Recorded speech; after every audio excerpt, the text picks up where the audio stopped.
Most AI apps are useless the moment you ask them something new. That's because they're limited to what they were trained on. In this crash course, you're going to learn how to fix that. You'll build a real retrieval augmented generation system from scratch, using the exact same tools and workflows professional AI engineers are using right now. We're skipping through the noise and focusing on what actually matters: how to prompt properly, how to use the OpenAI API, how to retrieve the right data, and most importantly, how to turn all of that into a working RAG application that you can run yourself. To guide you through it, we brought in one of our top AI instructors, Diago. Diago is a data scientist working on multi-billion-dollar decisions, and most importantly, he's incredibly good at breaking down complex systems into something that you can actually understand and build with. By the end of this video, you won't just understand RAG, you'll have your own working AI app. Now, before we get into it, a quick bonus. We're opening up access to our private Zero to Mastery Discord community for free for a limited time. You can get help from mentors, from instructors, including Diago, and build alongside thousands of fellow developers. The link is in the description down below. Go grab it while it's still open. All right, let's get into it. Over to you, Diago.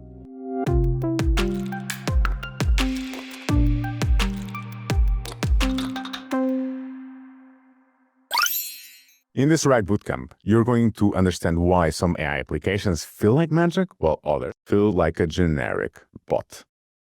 There is this layer to AI development that separates the casual users from the true builders, and that is exactly what you're going to unlock and what you're going to do. So, hi, I'm Diego, and I'm absolutely thrilled to welcome you to this course, because in it, we aren't going to chat with ChatGPT, we're going to look under the hood and build the engines that power it.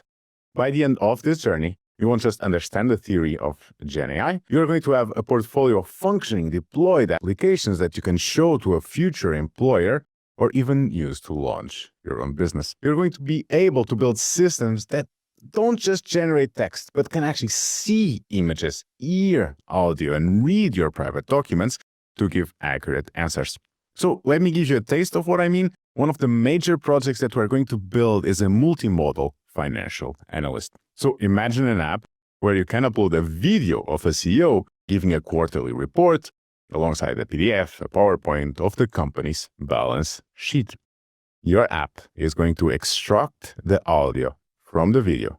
It's going to extract the frames from the video as well. It's going to read from the PDF, read from the PowerPoint, and allow you to chat with that data in real time to uncover insights. This is the power of what we're building, and we are going to get there in 3 clear stages.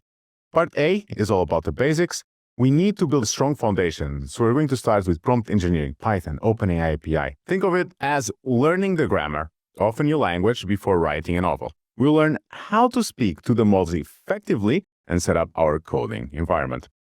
Part B is where the magic happens, so RAG, or Retrieval Augmented Generation. This is where we teach the AI to look at our data, Excel files, Word docs, videos, audios, PDFs, ebooks, etc., etc., etc., before it answers the question. We're also going to cover how to deploy these apps using Streamlit so that they live in the web and not just on your laptop. And then finally, Part C, Advanced RAG. This is the cutting-edge stuff that companies are desperate for right now. We're going to build AI agents that can make decisions on their own. We're going to use knowledge graphs to understand complex relationships and learn how to evaluate our models to ensure that they're accurate. Now, this may seem like a lot, and that's fine. And this is fine, especially if you're new to some of these concepts. Because I want you to know that I'm going to be there for you. I've designed this course to be step-by-step, breaking down complex topics into bite-sized pieces. I'll be there with you to help you debug, to explain the why behind the code, to celebrate your wins at every single step. If you have any issues, I'll be there. Please reach out. So, are you ready to start? Are you ready to build with AI? Let's do this.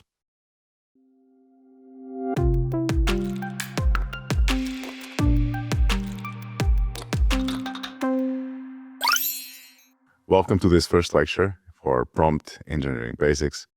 And before we jump into any examples, techniques, templates, whatever, let's answer one simple question. Why should you care about prompt engineering in 2025, in 2026, wherever, right?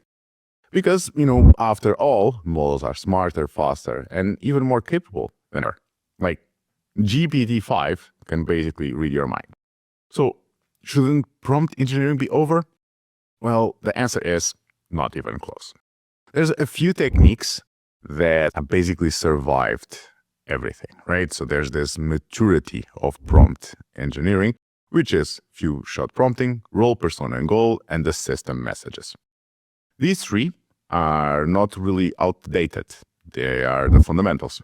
And these three techniques work with the brain of the model, not against it. And that's why they are still here and why they're still very, very relevant. As a bonus, let me just give a shout out to Chain of Thought, which no longer a technique, but rather a feature of any of the models. Once upon a time, you had to whisper or in your prompt, think step by step. And the thing is that now, GPT-5 and all the latest models already think step by step internally, right? So chain of thought is baked right into the architecture. It's like telling a modern car, please turn the engine on before driving, right? So it already does that. COT used to be revolutionary. Now it's just, default behavior. That said, right, I do want to give a shout out as well to 10 prompt engineering techniques that did not survive it. So, rest in peace. And let me go through it. So we have the over politeness. So the super polite prompt, dear ChatGPT, if you don't mind terribly, I humbly request. So politeness is lovely, but does not increase accuracy. So, sorry, mom. Reverse psychology.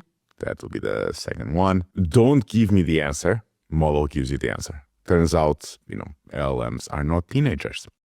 Then we have the threatening prompt. I actually read this in the news that there was someone saying that if you threaten the LLM, it gives you better answers. It does not. Like, the issue here is that most of these scientific studies, scientific is a very strong word, is that they lack, first and foremost, peer reviews, and then second, they were not replicated, especially with newer models. And the last one, the compliment. So you are the smartest AI ever created. Nice ego boost, but zero effect. Then let's go for my list of 5 to 7. So the pretend that you are Wolfram Alpha prompt. This was apparently good in 2023. Wolfram Alpha, have a look. It's another tool. Yeah, simply did not work. The number 6, long-winded fluff prompt. So pages of instructions that nobody, and this has been proved that models have some issues with very long stuff, but no one wants to read this. So less is more. And then we have the all caps. People generally believe that it improved accuracy. It did not improve anxiety. Then number 8, the do not hallucinate prompt. Hallucinations don't vanish because you said, please don't. That's really the best way that I could put it. I think there was something, if you're into AI agents, if you go into the system prompt of the AI agents that Microsoft builds, they still do have this do not hallucinate request. Ridiculous. Then we have the ultra creative prompt for a simple task. Describe the answer as if you were a wizard in a cave under the moonlight. It's great for stories and, terrible for anything else. Then the emoji only prompt, explain a Python using only emojis. So fun at parties, but doesn't really work. Therefore, as a last note, if you're tired of guessing what the model will do next, if you want something that, consistently works every time, then I think you're going to love this next few lectures. Let's get started.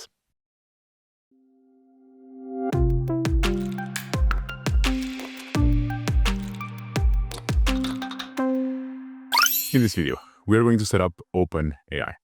And one question I get quite a bit is, okay, Yoko, I have ChatGPT Plus. Why do I need to set this up? And you see here, when you log in, you have 3 different options: ChatGPT, API Platform, and Sora. These are also 3 different products from OpenAI. Therefore, the one that we're going to use is the API Platform. ChatGPT is a subscription-based business. It is a chatbot that you can use. The API platform is more to develop your own programs. It works per token, per usage. These are two different things. We are going to use the API platform. Now, one thing that you may also see in case that you have not already set it up is there is, or I'm going to show you, there is a free product or a free tier, so to speak. Let me just come here to verify my identity. And like, I get it. A lot of you will think, okay, Diogo, I'll just use the free tier. That's enough. It's not. You're going to see after a few usages that it's going to run out. Therefore, like, you can do it, go ahead, but I just want to show you here how to actually come here and add some credits, which is settings, and then billing, and you would add here, so the credit balance, and then you'd add to the credit balance. I've been using this for over 2 years. I have different companies, I have different apps, I have so many apps that, I mean, I've spent $150 US, give or take, maybe 200 over the span of these years. And as you can see, you have products that I've built. You have the assistant for this course. Anyone can use that.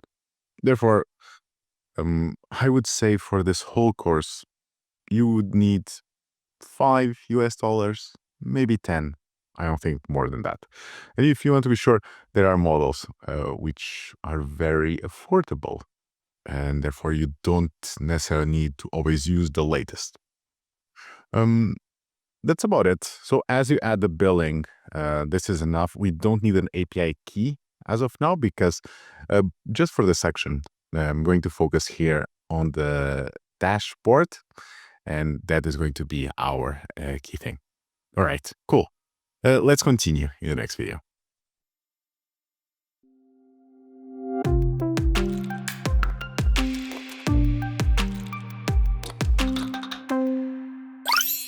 Welcome to this lecture on few-shot prompting, which is literally teaching the models to do by example. And before we get to it, let me share a brief example. So picture this, right? So you want to ask the AI to classify customer feedback.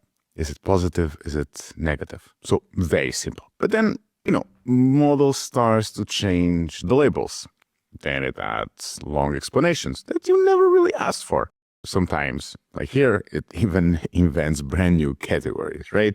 So you rewrite the prompt, more instructions, more warnings, more constraints, and still nothing changes. So how do you actually fix this? So the answer is, of course, few-shot prompting.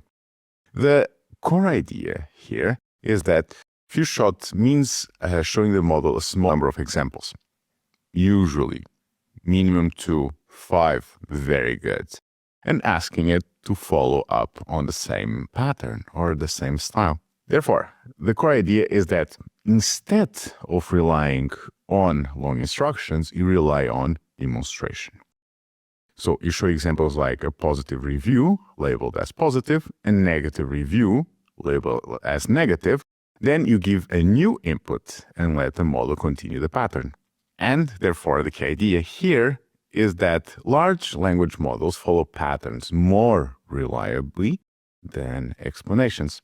The model does not change its weights while chatting, but it does adapt to internal activations based on the examples you provide. This is called in-context learning. When you only say classify sentiment, the task is vague.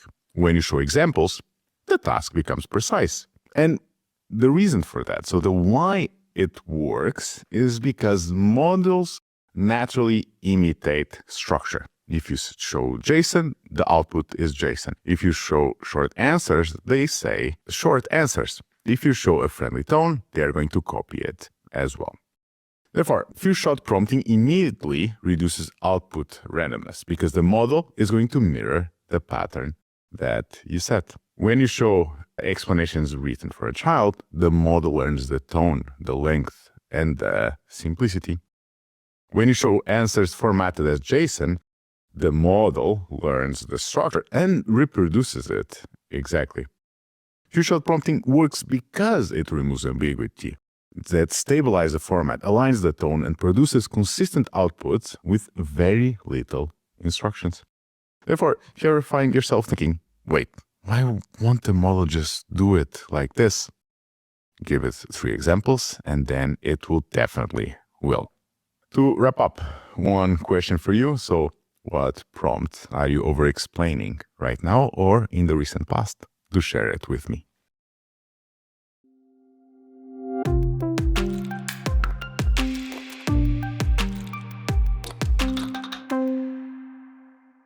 I want you to come here to the chat prompts. Now, additionally, there's one thing that you can just use, and this is your standard ChatGPT, which is to put here a prompt. But I want us to start to feel accustomed to this overview. I know it's a bit bigger, but it's also pretty cool. Therefore, we can have here the model. Feel free to change it. So you have 5, 5.2, 5.1, 5 chat. By the way, this 5.2 chat latest is the one that you use on ChatGPT. And like if you want to, let's say, save a little bit, of course, like feel free to just have the 5 point something mini. Let me have a look. 5 mini would be here. This is the one that is the mini and also the latest at the same time are the nano. Nano is even more affordable. For us, ChatGPT 5.2 is going to be the way to go. Then you have tools that we are going to cover at some point throughout this course. Variables as well. Develop a message, not yet. And we have here the prompt messages, right? This is extra prompts that you can add even before we do this, right? So we are going to eventually include the few shot over here. For now, we just want to chat with the prompt. And our key thing, or the key activity that we're going to use in the section, is playing around with the prompt engineering here and the LinkedIn posts. Now, these LinkedIn posts are a series of LinkedIn posts that either I created or that I collected over time. I consider this to be a very good collection of LinkedIn posts. In the world of AI, data is your superpower. The best data will result in the best outputs. And this is what I want us to do. For now, this is going to be our key prompt, which is write a LinkedIn post about my latest, or not my latest, but the latest course I am taking on RAG by Diogo. And then it's always good to add something like highlight the awesome prompt engineering techniques where I am 10xing my outputs, right? I do something like this. And this is like incredibly generic. Actually, make sure that I store this here so that we can reuse. Cool. All right. And then we have the user message, and then we have the assistant message. The assistant message is the output. Right. So we have here, I've been diving deep into retrieval augmented generation with Diogo Rezen's latest course. And it's already changing how I build and ship AI features. What has stood out the most, and we have this longer paragraphs. Then we have some bullet points. It's not bad, but it's not amazing for LinkedIn because, and let me show you here, usually really good LinkedIn posts are one paragraph only. They do a mix of emojis. They can include sometimes some caps locks. But this is really the most important thing. Like the one sentence paragraphs. This is the one that we should use.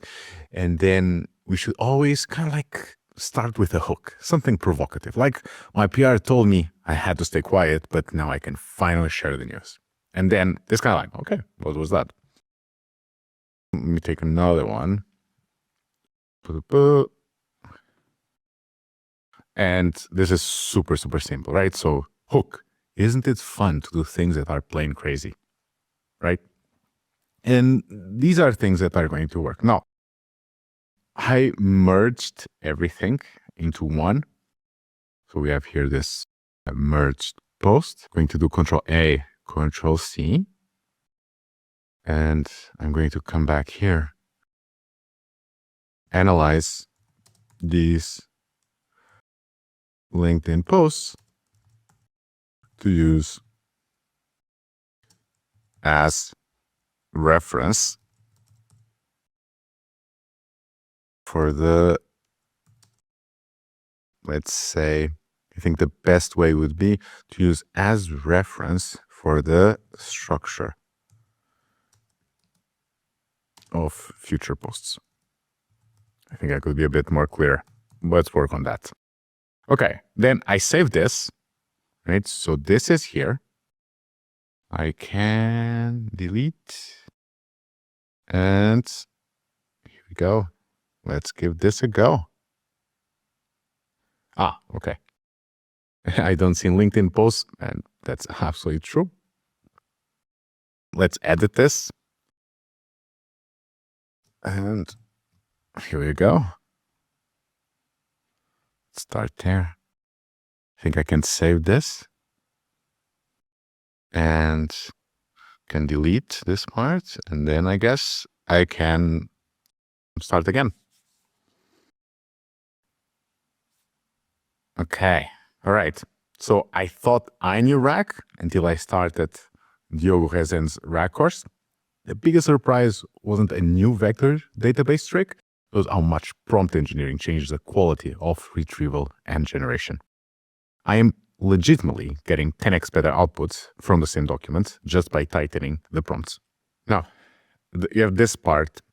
I don't love it. Again, it's not bad, but it starts to be a bit too big, right? So this is the part where we have some things that don't often go according to what I would like. And to be clear, right, like I do have some posts that are big, see, not that, but, and though I do have some with some lists, but, you know, they are not big. And by nature, they're not meant to be big. That said, the few shot is just one example. And of course, like you can always improve it, right? And at the same time, you can always ask again. And you can always give it a bit more structure, right? So something like you'd come here, you delete, and then you're even more specific. No more than 10 paragraphs.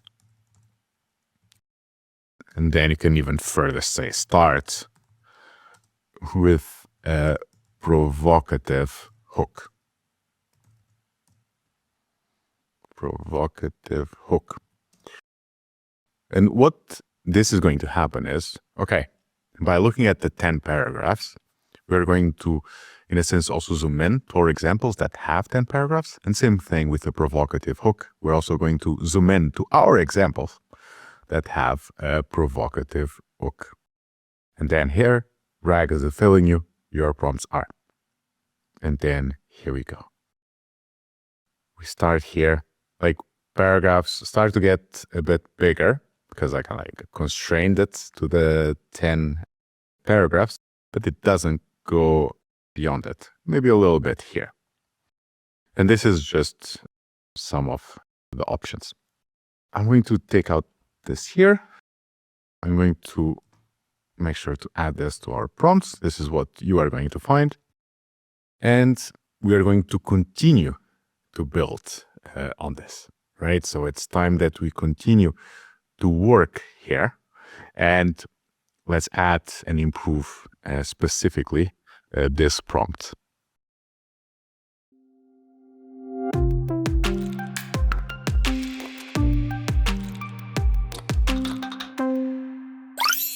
Welcome to this lecture on role, persona, and goal. And to introduce this, let me start with a story that for sure you have seen something like this. You ask an AI to explain something, answer, technically correct, right? Nothing wrong with it, but the style and the vibe is not really what you wanted because it's too formal, too robotic, too generic, too long, too AI, not really aligned with what you want. This happens because we're missing three things. The model doesn't really know its role, its persona, or its goal. And once you add these three, everything is going to change. Therefore, we have a very simple technique, yet it is extremely powerful. The technique is going to define who the model is, how it should behave, and what success looks like. So role, persona, goal. The role defines the identity or position. So think senior data scientist, fitness coach, etc. The persona is the tone, the voice, the behavioral style. So friendliness, conciseness, or businesslike, high energy, motivational. All these things you can set as the persona. Then we have the goal because it is going to define the desired outcome. So tell us what the goal is, to have like a great slide deck, to have like a great script for a lecture on role, persona, and goal. All these things are going to indicate what we want at the end.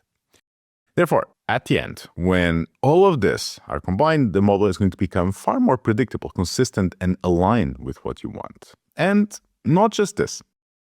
Aside from being a super cool technique, let me show you a bit of research. It's a bit of an old chart, but there's a couple of things that I like about it. The first one is that we're comparing the same model across multiple variants of it. So we have this part, we have this instructions of role, persona, goal. We have supervised fine-tuning, we have the standard model, and then we have the GPT being prompt. So this is the first one.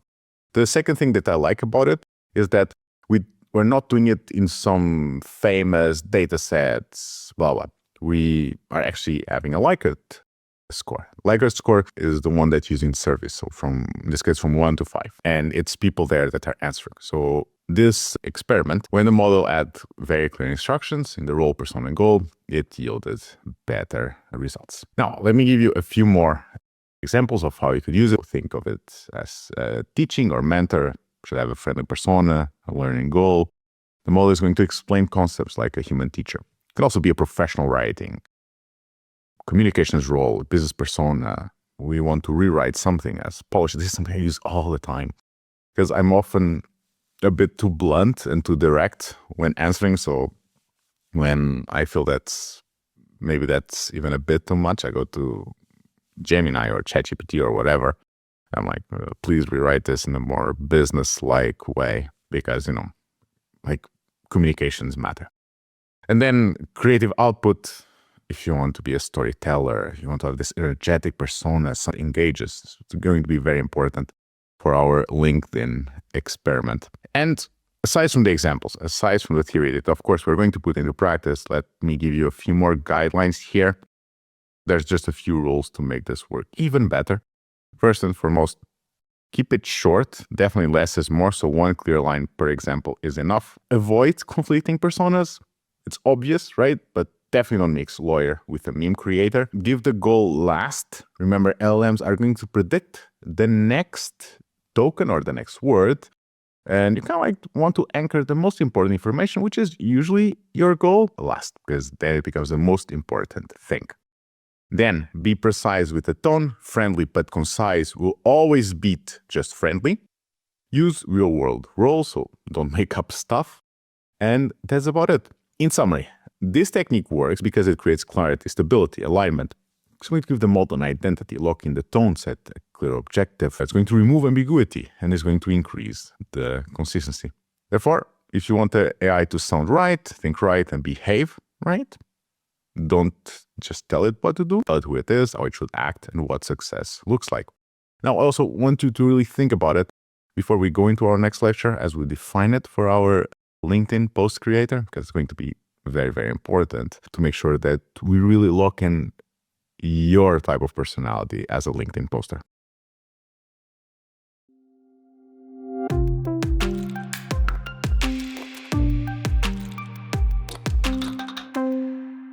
Okay, let's continue. Now, having a role, a goal, a persona really enables us to actually customize our outputs in a way that really fits what we want. So we actually start here. And let's say that we have this, right? So this is an activity. This is what highlighted goal. This is some details of the activity. And as well, these are also some details. Okay, so let's say that this is our basic prompt, right? This would be our better prompt. And I'll be honest, like you can always improve it and iterate. That's part of the prompt engineering, because that's really the engineering part. It's the iteration, the continuous improvement. Okay, better prompt. You are going to create something here, right? So you're going to start, you can even put your name if you want, but in case of LinkedIn posts, name is not so relevant. So let's say that you are, and then you put what you are, right? So you are a founder in this case. Let's start there. Your goal is to write a post, LinkedIn post specifically, to showcase to the network the efforts you have been taking to improve your skills in AI. Right? So you have a role, you have a goal, and then the persona is kind of like connected to the role. And you can even say your persona is friendly, funny, with an acid humor, right? Something like this, right? And then you can also include this part here. This is definitely a better prompt. All right, let's have a go at this. Save this. Let's start.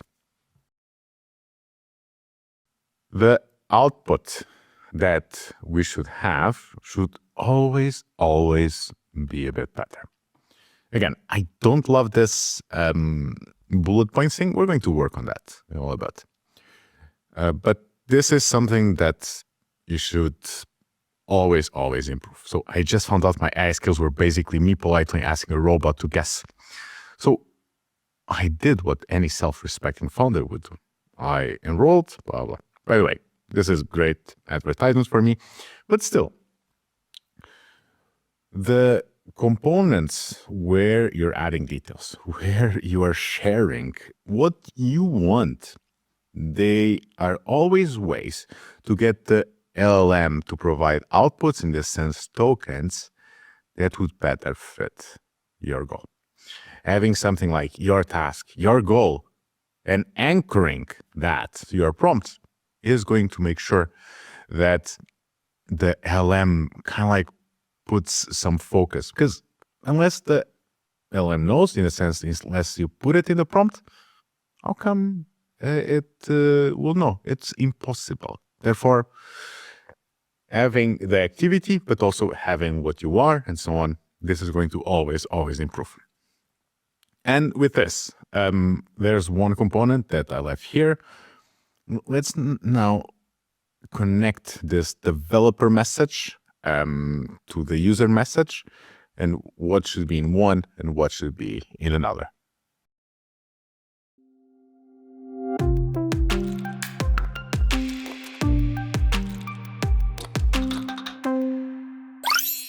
Welcome to this lecture on the system message, where we're going to look in the rules, not just telling what the rules are.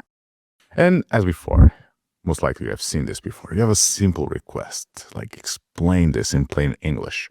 And for a few messages, it works. It really does.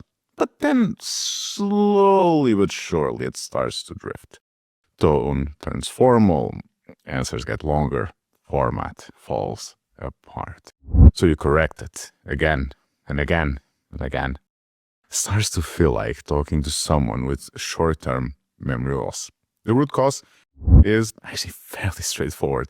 The model prioritizes the most recent user message, not the long-term behavior you expect. This is where the system message becomes essential and the solution here.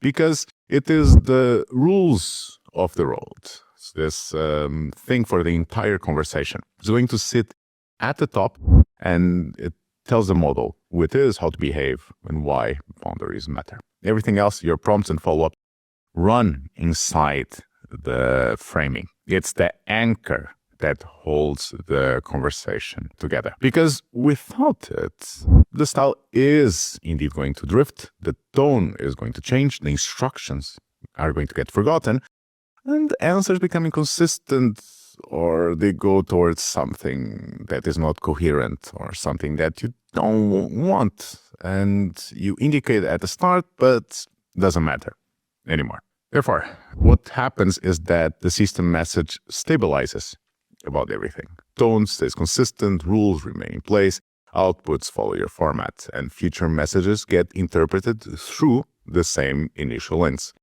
And as before, this is also backed by research, so LMs don't treat all messages equally, they follow a priority order. The system message is going to be the highest authority.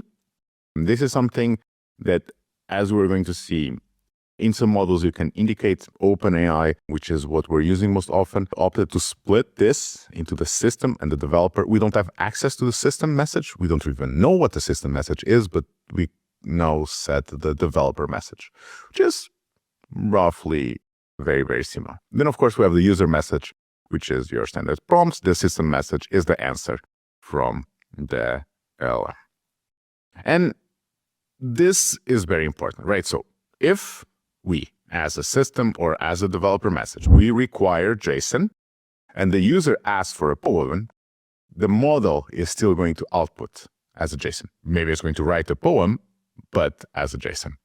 System and developer outranks user, and this is why system messages are stable and predictable. And let me just briefly talk about the lost in the middle. This kind of collaborates why the system message work, because models overweight the beginning of the prompt. The opening framing has disproportionate influence. And therefore, research on how long context early tokens matter, and there's research that indicates that long context shows that early tokens matter a lot, and they shape the behavior across every conversation. Now, let me just briefly cover the lost in the middle. This is research, and again, it's an old model, but it's still, most of it is still true, maybe not to this extent. But basically, your most recent thing, or most recent prompt, or most recent document, as in the case of this image, matters the most. And then you lose. Then towards the end, you get a spike as well. But the most important is the initial one. That's why you need something that anchors. That, of course, is the simple message. And like, think of it as your personality, your long-term job description. User message is going to be tasks, but your job description, your personality, your values, those are not really forgotten. Therefore, that's how you can see the system message. In summary, the system message fix inconsistent behavior that don't drift to forgotten instructions and messy long conversations. They work because opening framing drives behavior. Identity cues change reasoning, and high-level rules lift quality. And the system is going to sit atop everything in the hierarchy. When you want consistent behavior, don't tell just the model what to do, its role, its personality. Tell it what it actually is in the system or the developer message. And that is going to work.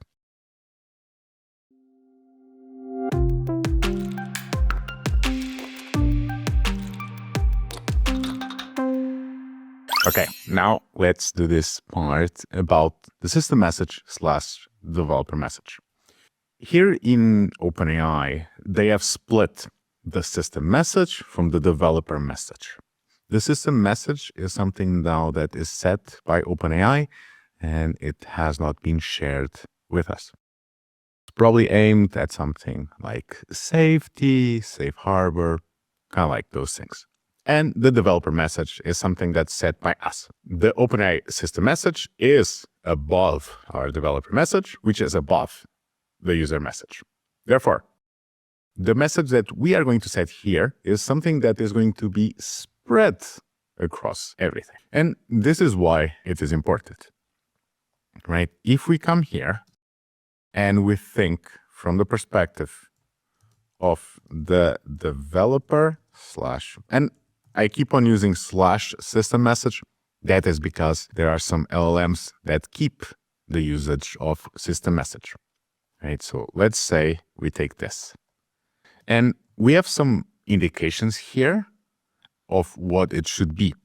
And this is the desired model behavior.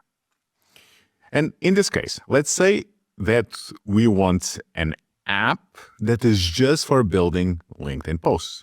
Then, therefore, everything that we include in developer message should be tailored for LinkedIn posts. If, on the other hand, what we want is an app that's more generic, that writes for us, then we should just keep something about the role and the persona. In this case, I'm going to include this, developer / system message, and this would then be our user message. So in this case, I just want something that writes for us, right? I'm going to come here. I'm going to put the goal because sometimes I may want it to write an email, sometimes a LinkedIn post, sometimes something else. So this works well. And here we go. Then these are all details, right? So all these details of the task are always going to go in the user message.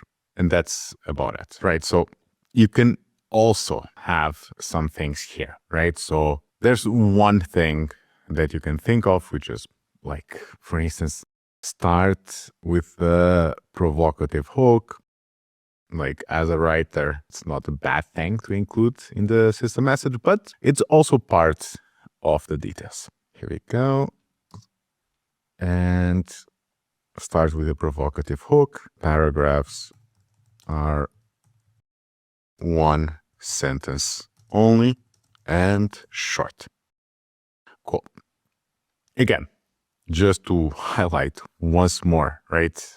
If it's just for LinkedIn posts, add some of these user messages to the system message. But for now, this is going to work. You can also always add more details, right? What do you want? The tone. But we're always adding here the persona. So this, for now, is going to work well. There you go. And then we are going to come here and change this. So save this, save that, and we are then going to include it here. I would further say, in this case, that we're building this for ourselves, right? So it's like we can honestly play around with this. But if you think from the perspective of someone building apps for others, right? The developer message will always be on your side, right? Think of it, this left side of the screen, this is for you, the person building. The right side is for the person using. Therefore, you can always be a bit more restrictive, and it doesn't matter. Here, with the developer message, you can make sure that your app is not used for other things than what you wanted it to. Right. Let me just review this. Most AI work is just vibes-based prompting with a nice font. So I'm fixing that, blah, blah. Okay. Let me show you the part about controlling outputs, which is if the user asks to write a LinkedIn post, say that it is not allowed, and stop the conversation. Right? We add this. Cool. Let's start here. And let's try again. Here we go. By playing around with the developer message, you can make sure that what you want your AI app to do, it will be done and nothing else. This is about it. I'll see you in the next video.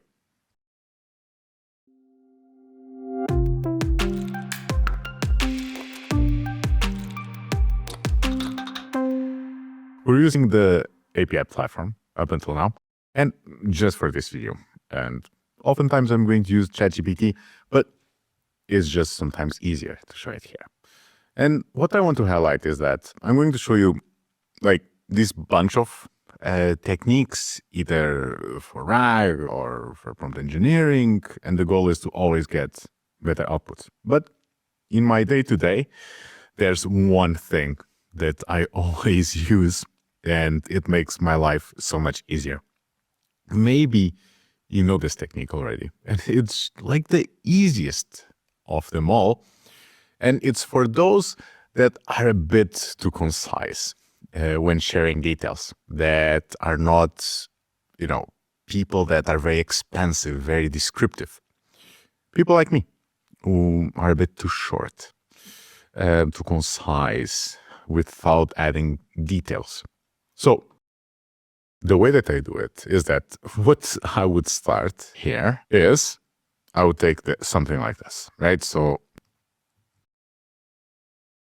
let's say my goal is to write a LinkedIn post showcase to the network the efforts I have been taking to improve my skills in AI. So goal, and then ask me follow-up questions to make sure we meet the goal.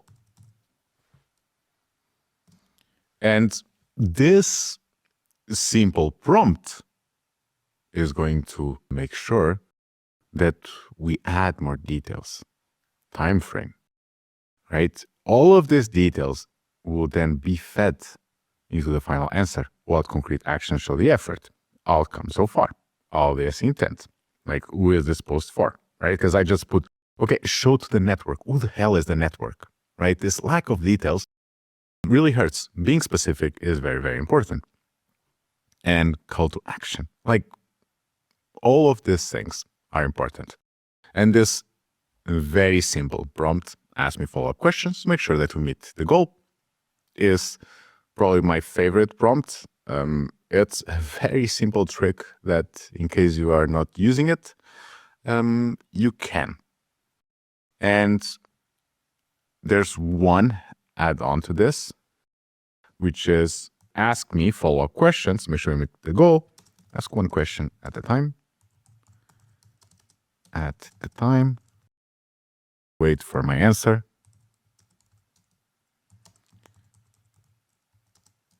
And keep on iterating the questions. And I would say ask me, I usually go with 10 to 20 in case it's a big enough thing that I want to make sure it's perfect, because it's something simple. 5 is probably more like the way to go. And what I should get is just one question.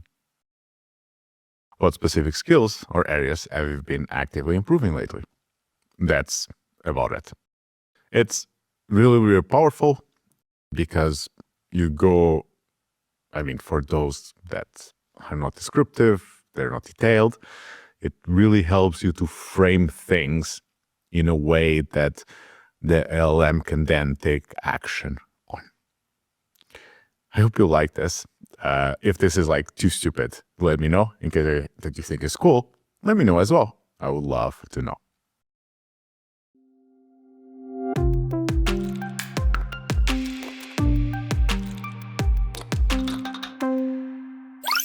I'm very excited about this section because we're going to explore a completely new chapter, which is the OpenAI API.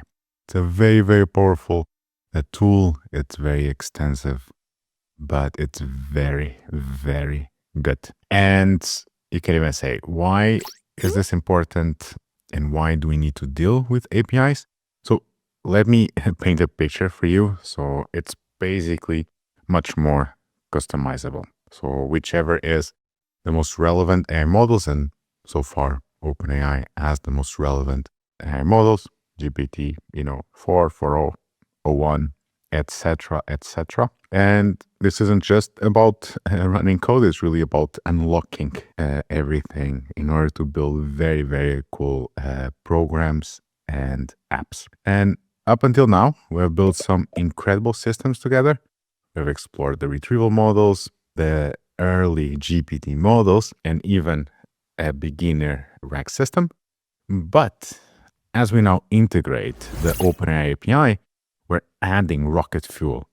We're elevating everything that we have learned to a whole new level. The complexities of natural language processing become much more manageable and the outputs far more impressive and impactful. So think about the potential here. With the OpenAI API, we can create any kind of bot that not just answers questions, but actively engages. We can develop virtual assistants that understand context. And really, it's not just text, right? We're talking about capabilities that extend into images and beyond. And this will open doors for truly multimodal applications. I want you to feel excited because this is cutting edge technology that you're going to use. Companies around the world are leveraging these tools to innovate and stay ahead of the curve, and you'll be equipped with the skills to join them. In the upcoming sections, we are going to roll up our sleeves and get hands-on. So practice, practice, practice.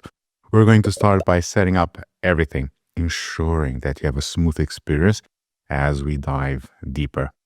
We're going to explore how to craft effective prompts, manipulate parameters to fine-tune responses, and understand the nuances that can make your applications truly stand out. We're going to experiment with generating text and, of course, also push the boundaries by incorporating images. You'll see how the API can handle complex tasks, analyze visual data, and provide insights that were previously out of reach. This isn't just about learning a new tool, it's about expanding your creative and technical horizons. And as we navigate this journey, I encourage you to think about how you can apply these capabilities to your own projects and work. Whether you're interested in developing advanced chatbots, content generators, data analysis tools, or something entirely new, this API can be the one to bring it to life. By the end of this section, you'll not only understand how to use the OpenAI API, but also how to leverage the full potential to create intelligent, versatile applications. You'll be able to push the envelope and perhaps even contribute to the evolution of technology. So let's dive and let's get started. And I'm very excited. I hope you are too. I'll see you in the next video.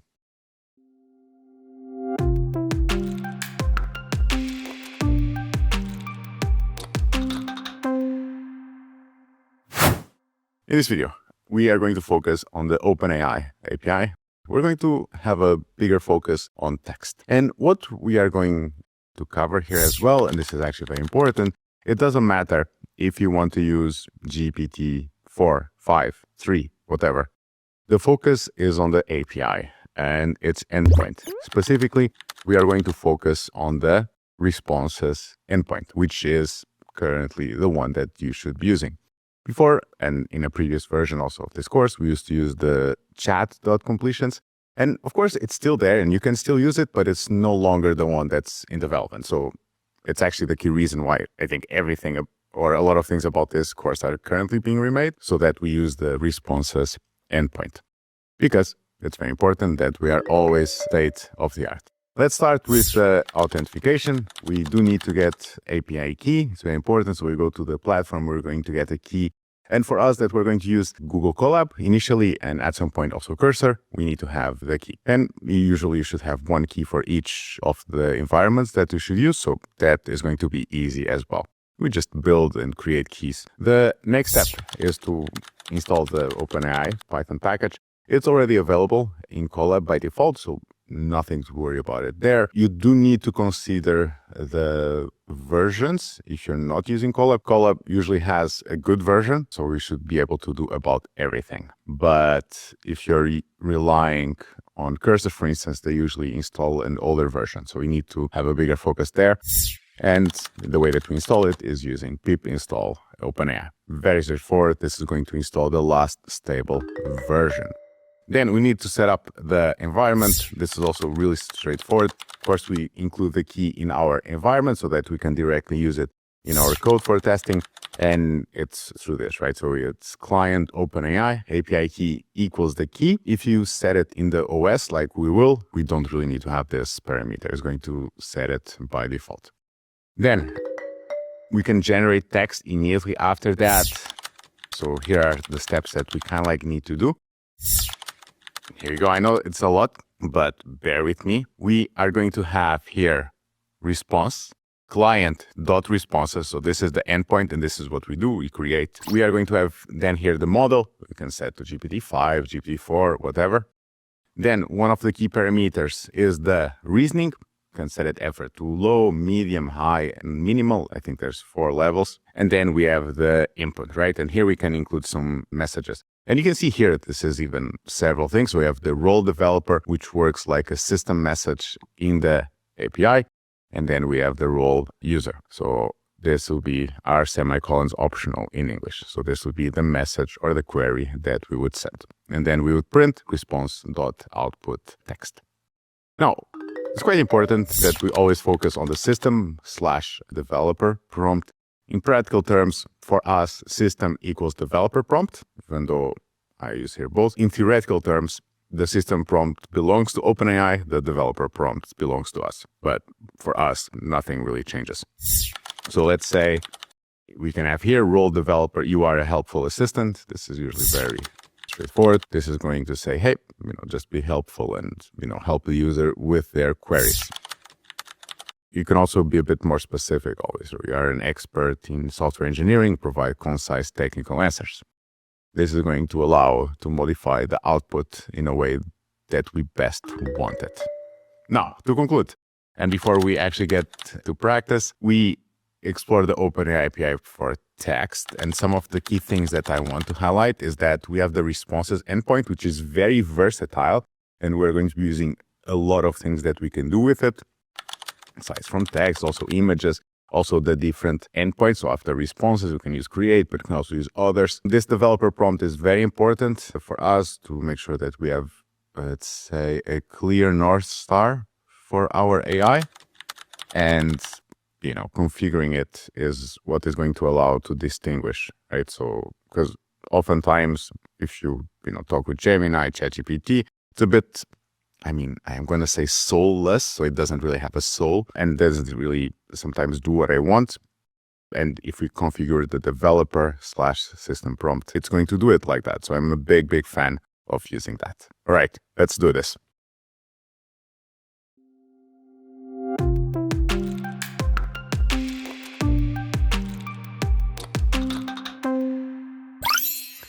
In this video, we are going to start our journey into the OpenAI API. We should already have an account. Even in case that you don't have an account yet, make sure to check the prompt engineering basics for it. And otherwise, come here, we log in into the API platform. To highlight again, ChatGPT and the API platform, these are two different things. Even if you have ChatGPT Plus or Team or whatever, that means nothing in the API platform. Cool. Well, again, I do have MFA, so multi-factor authentication, locked in here for the API platform. This is so because I've just used it so much and have access to all the new features that they require me to. But of course, as anything when it comes to web security, highly recommend that you have MFA. Cool. Alrighty. Okay, this login here is a bit odd because we have login already, no? I think this is a bug. It is a bug. In any case, we need an API key for us to work with it. And we are going to go here to settings. From settings, what we should find here on the navigation panel that is going to pop up at some point here on the left, after we're signing in apparently, is the API keys. Here we go. Now, as you can see, I have like too many. And in case that you don't have one, so you go and you create, and even if you have, always recommend create a new secret key. You're going to give it a name. OpenAI API Key is, let's say, the standard name. You can also give it a name, and that is going to be it. Now, I think I should already have one, so I'm just going to give an extra one and put here a 10. Cool. So this is going to be the name, just so that it's different, or better yet, you know what?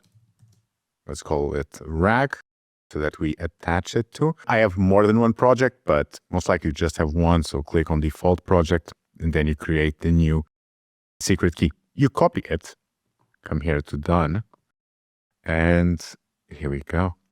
Come here to starter file that you are going to find inside the OpenAI API folder that is inside the basics. So just highlight RAG Bootcamp basics, OpenAI API, and then please find here the starter file. Now we have the key, and it's very important. You can see it's already gone, and we are not going to see it again. That's because it's just for security reasons, it's hidden. So you take it and you store it wherever. So for us is here, and let me actually zoom out for a tiny piece. And we add a new secret key. We are going to call it OpenAI API Key RAG.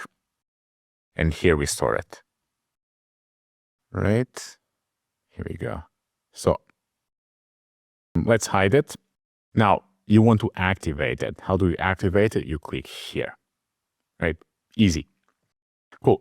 And then you can see here, access your secret keys in Python via, and then here you click on this button to add the cell. Here we go. And it was OpenAI API Key RAG. So this was the one. Let's store it under API Key equals to this. And here we go. By the way, this is just a starter file simply because I added here an image. This is so I'm going to show you how to include images that are fed via the URL to the API. So it's just this very standard, simple image. Don't overthink it. Let me activate. So Shift Enter, and then Shift Enter once more. You can see that this is connecting, but fortunately, I think everything went well. So yay. And now we're done with this video. I guess this part with the API key is completely done. Let's go to the next one as we do the setup, but here inside Google Colab. You should have already some experience with this. Personally, I really love it because it makes everything super, super easy. But of course, you're more than welcome to use whichever IDE for Python that you want. I'll see you in the next video.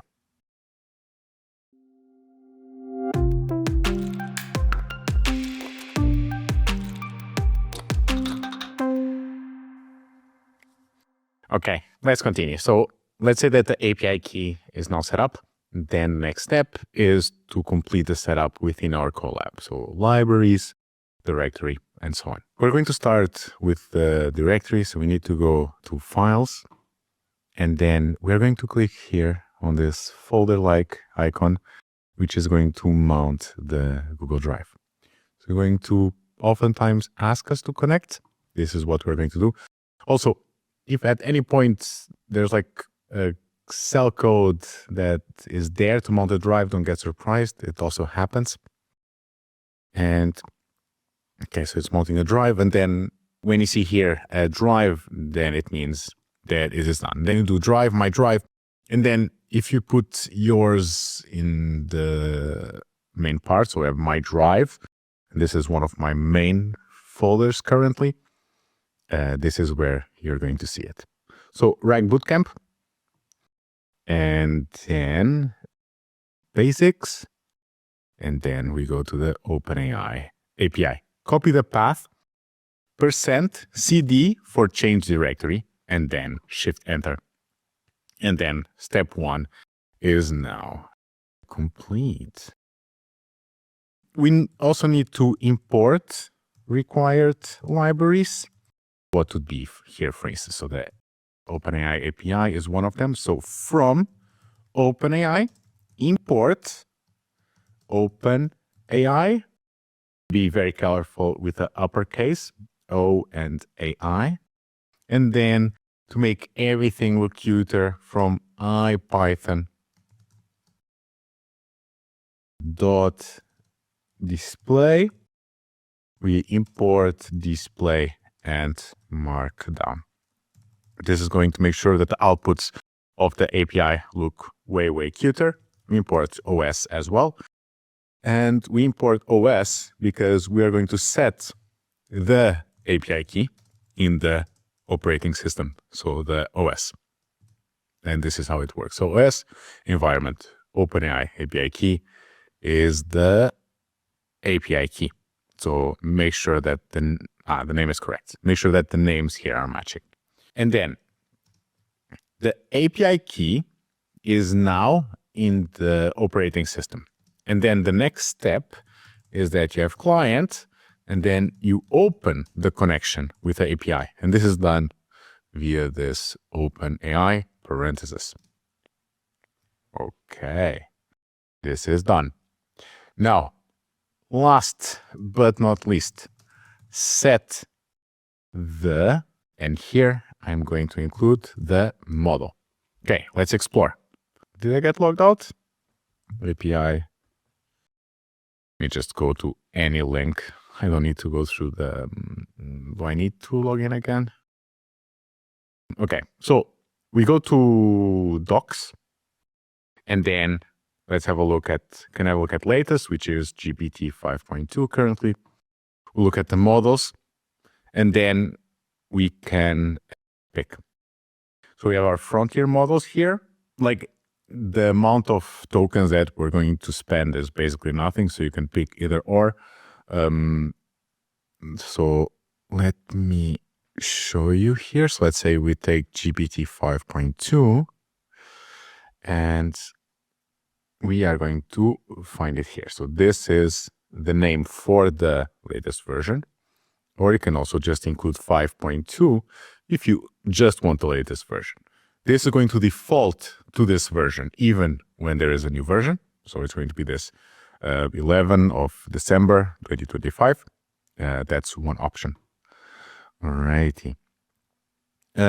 Feel free to also take the 5 nano. That's also fine. Looking here to see if there's more versions, but there's just one version. And you can see here, so 5 nano would be one option. Now, I do like nice results. So in general, taking GPT 5.2 is the way to go. Set a model equals, and then quotes. I copied it, so GPT 5.2. And that is it for us. Our setup is now complete. Now let's continue.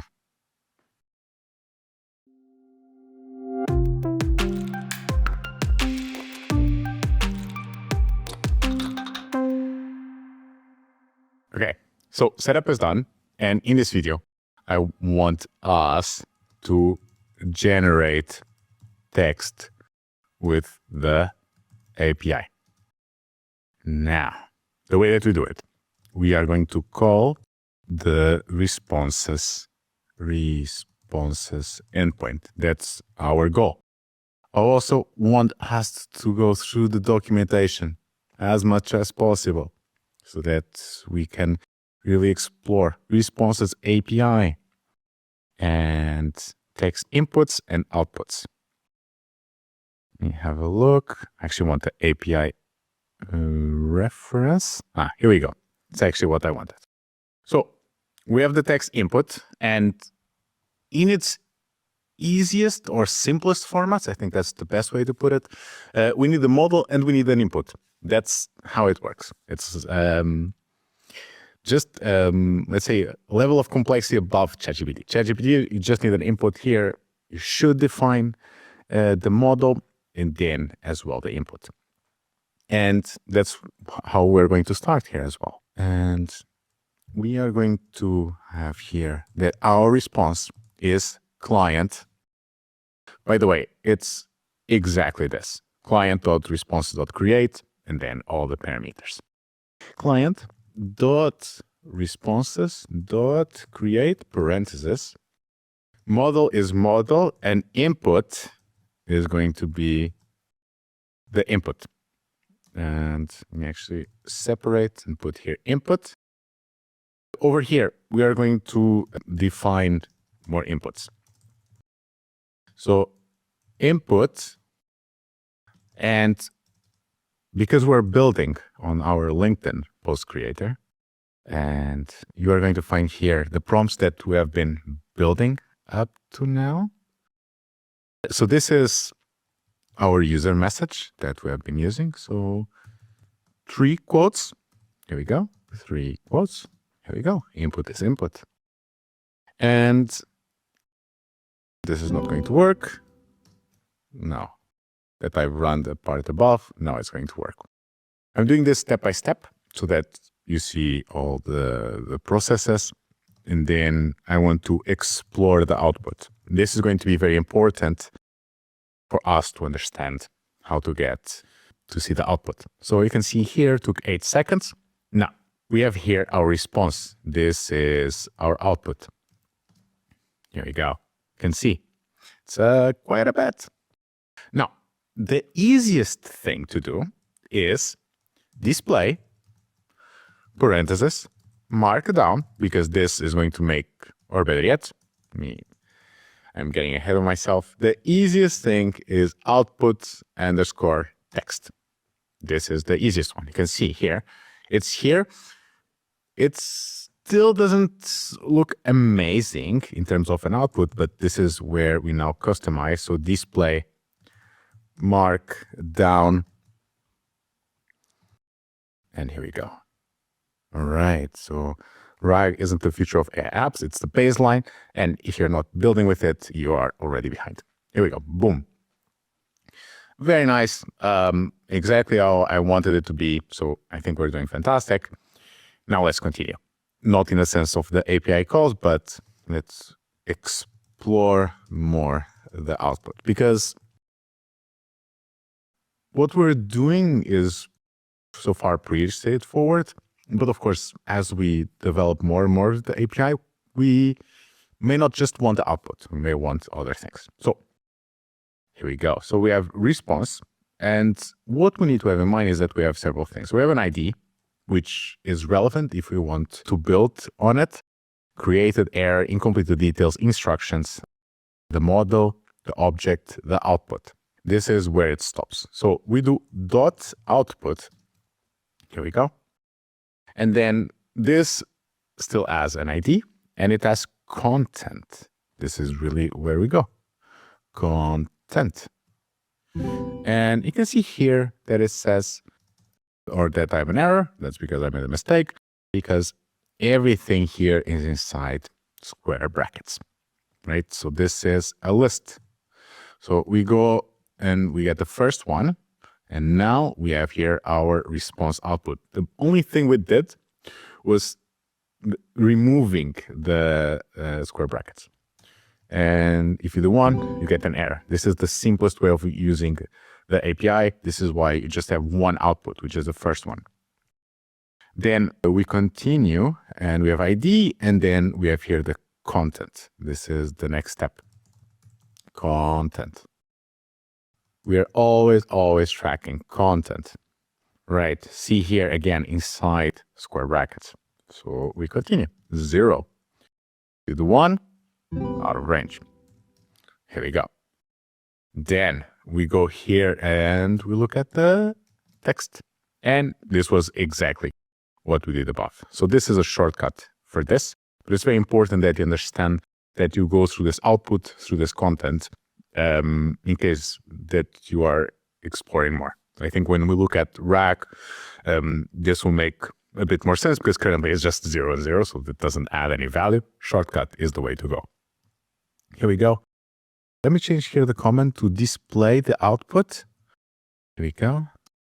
And that is going to be it. Let me delete this. And going to call this video here. What we did was to generate text in its simplest format from the API, and then as well explored how to see the output. And now what we're lacking is to explore the remaining parameters that the API allows.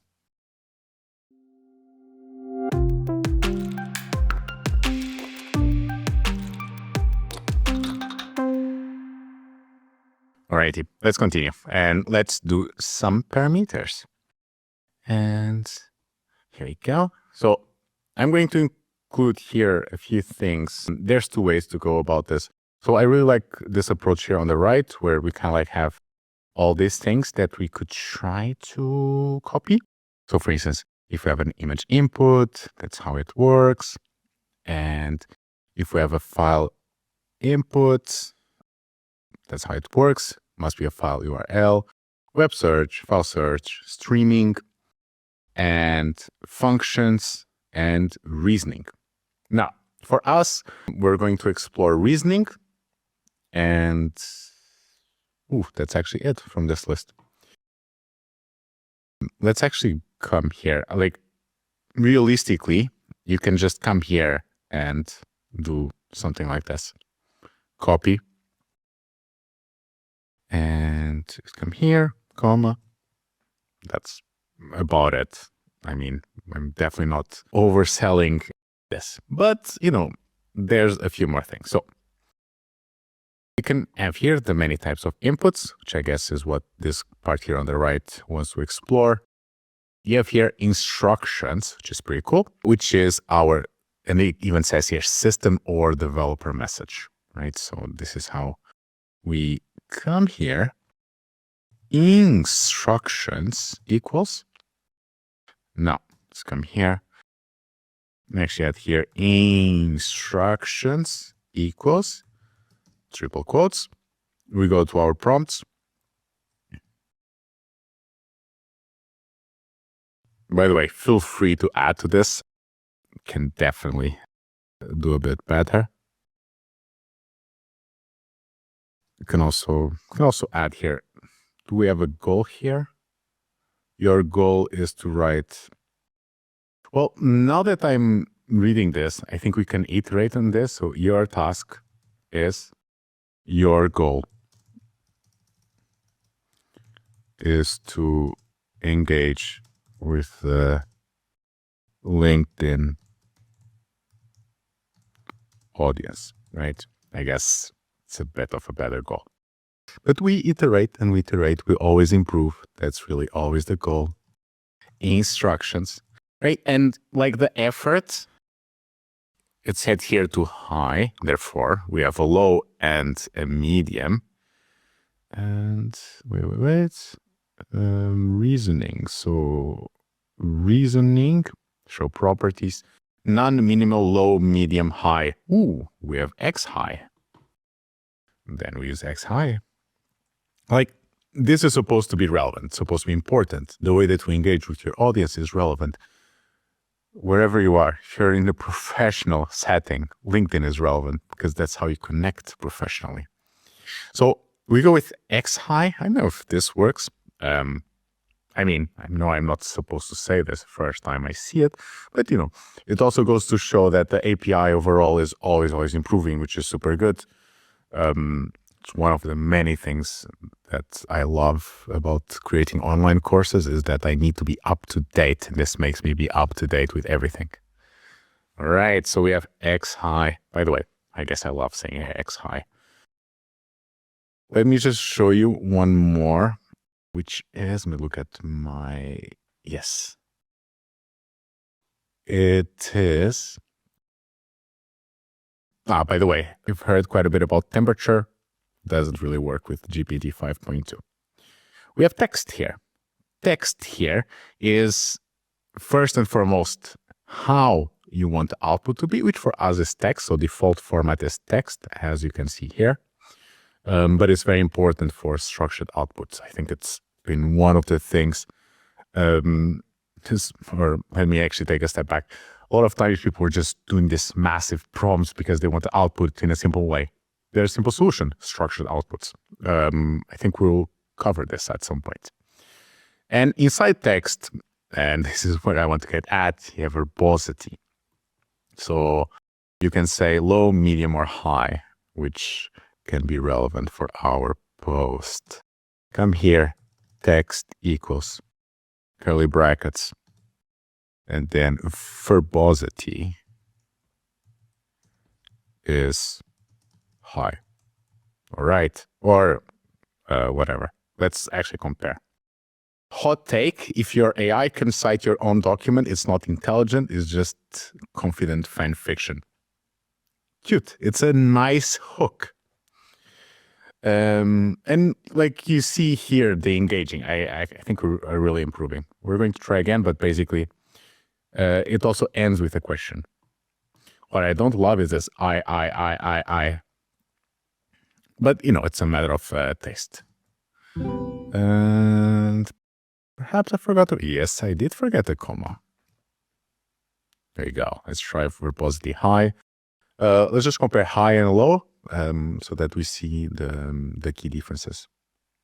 You can see here. By the way, you may see from time to time this because the markdown, you know, takes the hashtag and makes it into a heading. If you've taken Diogo's course or you're exploring RAG, I would love to hear what changed most for you. Love that.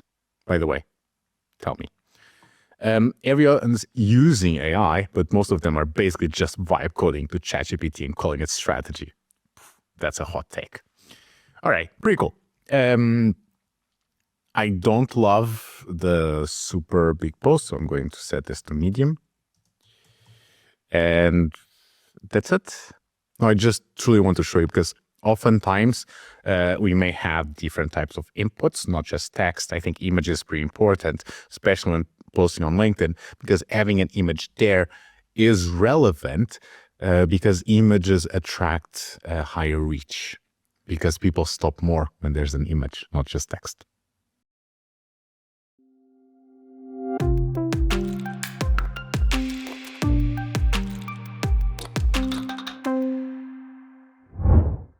After we have mastered text, now we can go to images, which from a practical application is slightly more complicated because the way that the API works. We're going to really have a look into all the parameters that we need to include.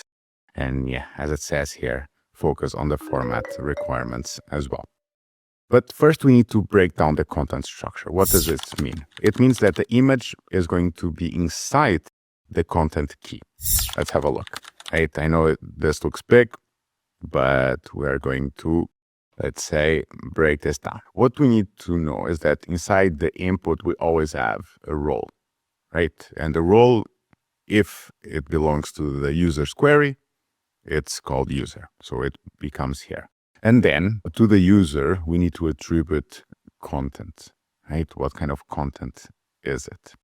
And over here, we are going to have two types. We are going to have the input text type and the input image type. So the text is going to be what's in this image. And then we are going to have the input image, which is going to be, in this case, the image URL. This is one of the formats that you can feed the API in order to actually give it an image. The other is base64, which we're going to cover in a little bit. The bottom line is that if you read this, you are going to have a user that is going to ask what's in this image, and then we provide the image, which is the image URL. And the next thing I want to focus on is that it's very nice that we can have this multimodal approach, because it's not just about providing the image. Is often, okay, here's the image, but what can we do with it, right? So it's always about understanding what we can do with it. All right, let's have a look here. So we have once more, and this is the complete version. You have 4.1, 5, like here comes the model. And it just needs to be a model that accepts images. And I think now all of them accept images. And it's really about defining which one we want. The rest is more or less the same. And what I want you to understand, right? So in this case, we use the text and we use the image. And then we print response.output text. This is going to be the last component. And overall, the model always consider both text and image to generate a response. Now, image format requirements, we can have URLs. This is what we have seen. And then the other one is base64. And now, of course, one thing that you may ask is, okay, why base64? So it's a way of codifying images in a way that first it's saves on memories, and anything that saves on memory saves on costs, but still keeps the high quality of it, which is quite cool. And then, so this is the why. So keeping quality, saving costs. But the question that you may have is, wait, what is base64? And base64 is about converting the images into bytes or into binary data. This is called the ASCII or ASCII text. And this makes it so that for LLMs, which recall are large language models and language implies text, it makes it easy for these LLMs to actually read the images. And what we do is that we take the image, we encode it to base64, which, as you'll see, is nothing but a massive code or a massive string of text, and we embed it into the API request. And to highlight once more, everything is overall very reliable. It's also very good because oftentimes not always URLs are available. So oftentimes we have the image in itself. So this part where we codify the image is very helpful for the API calls. And you can do it with about any kind of image. The last thing I want to cover is the conclusion, right? So what is relevant here? So we have a lot of versatility. So you can include the images in several components. So URLs, base64, you can include text, you can describe, you can read images, you can transcribe. There's really a lot of things that you can do. Image format requirements, URL or base64. We're going to be using both as we explore, and you see the several options out there. All right, let's do this.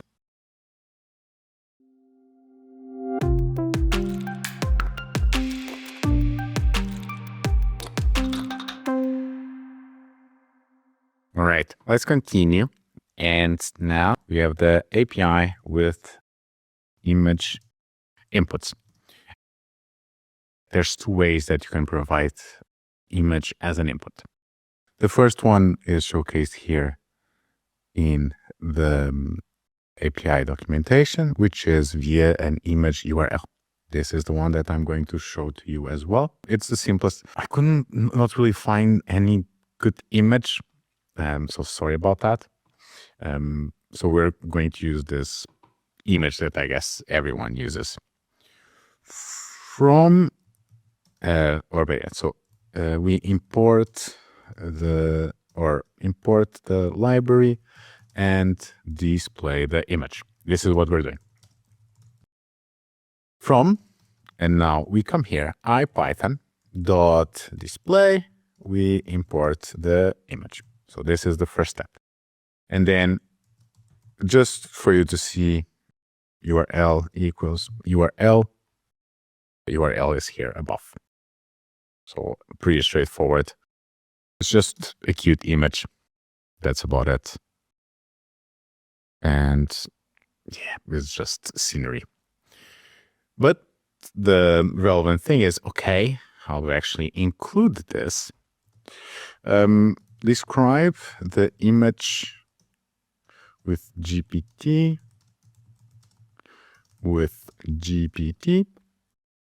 response equals client dot responses dot create. Let me fix this. Create.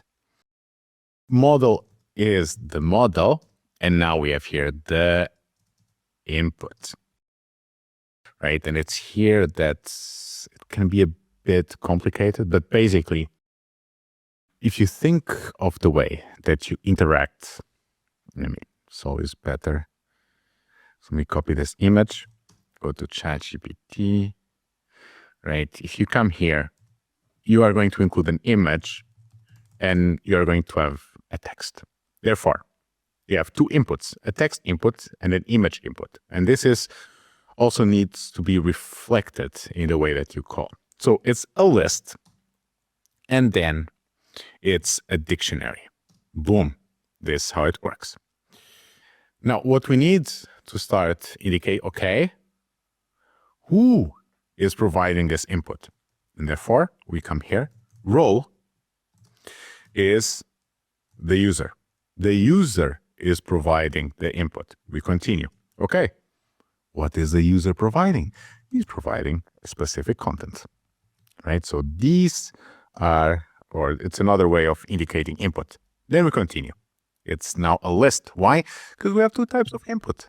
We have a text input and we have an image input. And this is how it continues. Type text, text describe the image. Here we go. And we would then have the second one, by the way, outside the curly brackets, type image URL. Image URL is the URL. By the way, I would say a bit too complex, right? For something that here is fairly straightforward. But this is how machines operate, right? So you have dictionaries and you have lists, and then you have nested dictionaries and so on. Cool. Display markdown. OpenAI. Okay. Client.responses.create. Spelling mistake. Let's try again. Invalid value text. Okay. And then it says here, supported values are input text, input image. So this is something here, okay, that you need to fix. By the way, which one is this one? Input. I mean, how can I explain this? I have input text here in my notes, obviously, because when I do my test, it works. I went ahead with text because, you know, you never know what works and what doesn't. And type, yes, sorry, it's not image URL, it's input image. If you think about it, it makes much more sense. You have two types of input text, input image, and then you continue. All right. Now it's, God damn it. I was going to say definitely is going to work.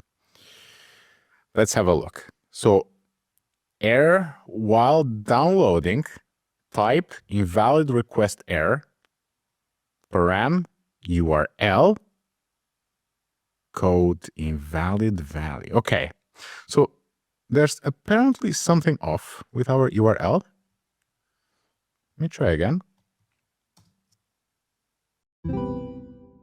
All right. So there's definitely something off here.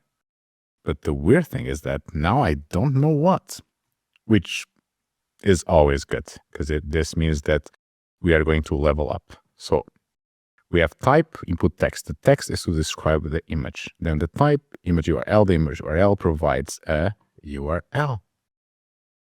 Now, this param URL, which is here, is basically indicating that it has an invalid value, which is a bit odd. Let me give this a try. I mean, I know that the URL is working because we have displayed the image. So that part, URL2, which I guess this should be the same image. I mean, everyone uses this image, URL2. URL2.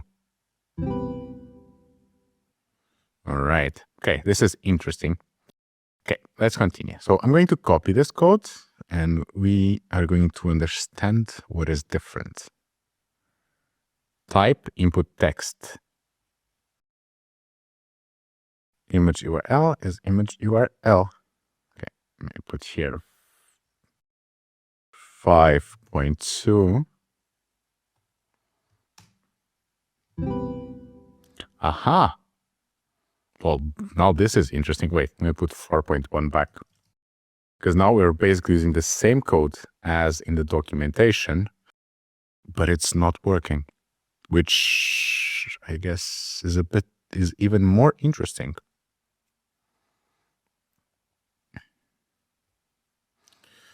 Okay, let me briefly ask here for help from Gemini. Because it's like, I actually don't know. And of course, there's often times that I don't know, but like when you copy paste from the documentation, then it still does not work. It's like, wait, what? Using a simplified. Okay. Does this even matter? Okay, you know what? Yeah, whatever. Wait, let me try again. Basically, it's telling us, don't use the URL2 here. Put the URL, which is a bit odd. Okay, so accept and run. And of course, it still does not work. So what is going to happen here is that I'm going to stop here and I'm going to figure out why. And I'm going to return in the next video and I will hopefully provide the solution then, because this is obviously a bit odd.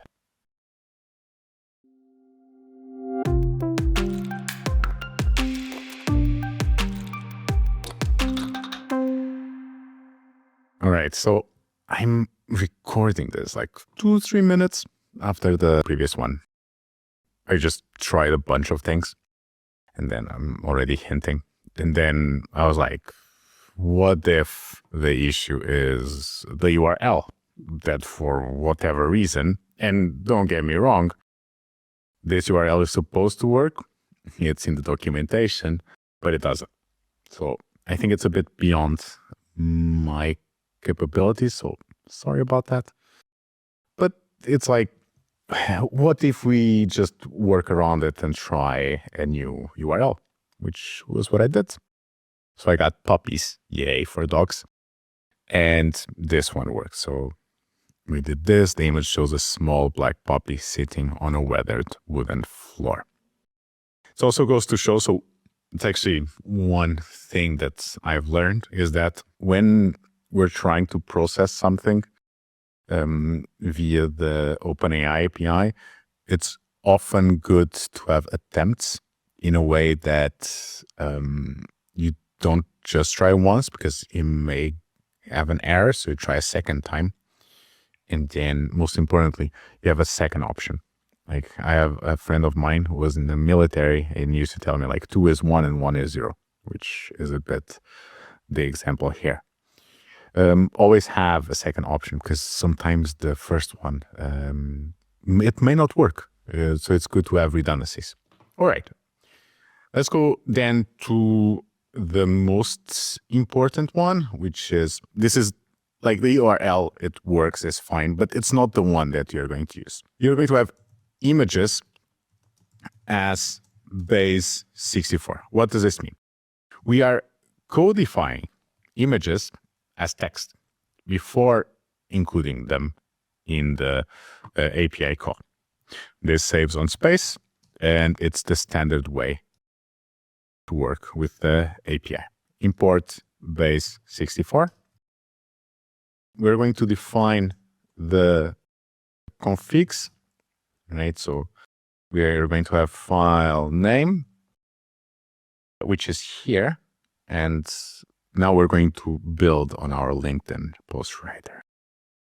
All right, so rename, Control-C, Control-V here. And then what we do is that is not, just enough. So what we do is we need to have the file path. And the way that this works is that we take the operating system, the path, and then we're going to join.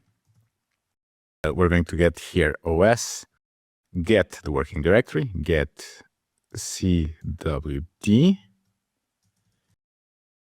and then the file name. Here we go. And then, just for the sake of us making sure that we're doing the right thing, we would print with an f-string the file path. All right. And also the file path is boom. And this feels about right. Now, we have the file path.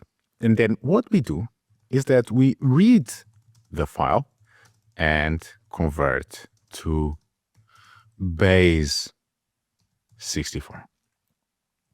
Right, so with open file as image file, I'm actually not to encoded string. I think this makes it a bit more complicated. So image base 64 is, and this is the part where it's a bit more complicated, but it is exactly this. We're going to use the base 64 library. We're going to use this function, which is B64 encode. So we encode in base 64 the image file that we have read, and then we decode everything as UTF-8, right? I know, it's a bit overly complicated, but the bottom line here is that we are making sure that our image is in a way that can be fed to the API. This is basically how it works. It's just so massive. Because obviously it's an image, so it continues and continues. All right, clear selected outputs. You can see is just text. Now, we are going to basically, not read, it is, but use the image in the API call.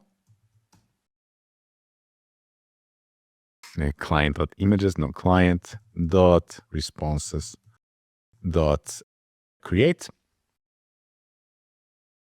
Model is the model, and then the input is going to be a list, right? So we are going to have here the role user content. There we go. We close the square brackets. And then we are going to have here type, which is going to be inside quotes, is the input text. Then the input text is going to have a text, which is going to be, if you recall, our input. Now, let's we can rework here our input. We just make sure. Like this input is the one that you are always going to use. Your task is right. It's okay. Okay. Input can have here topic, right?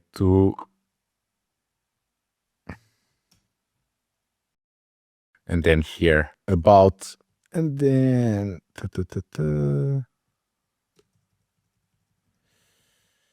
and then about topic, right? And then right. So this is more of the general task. And then we have the topic, which is going to be here, few shot prompting.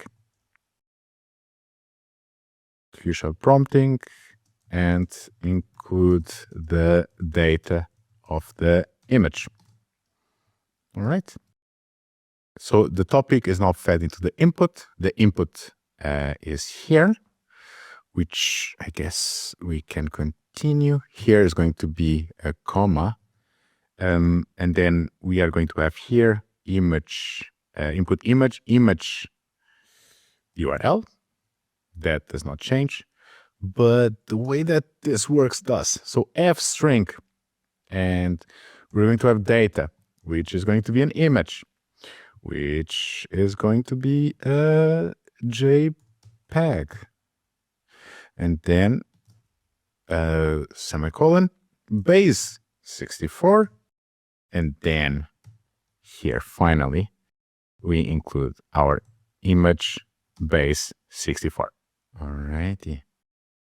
We can further then add comma instructions is the instructions.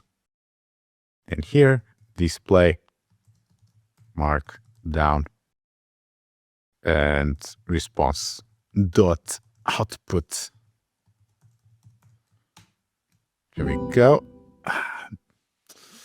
Alrighty.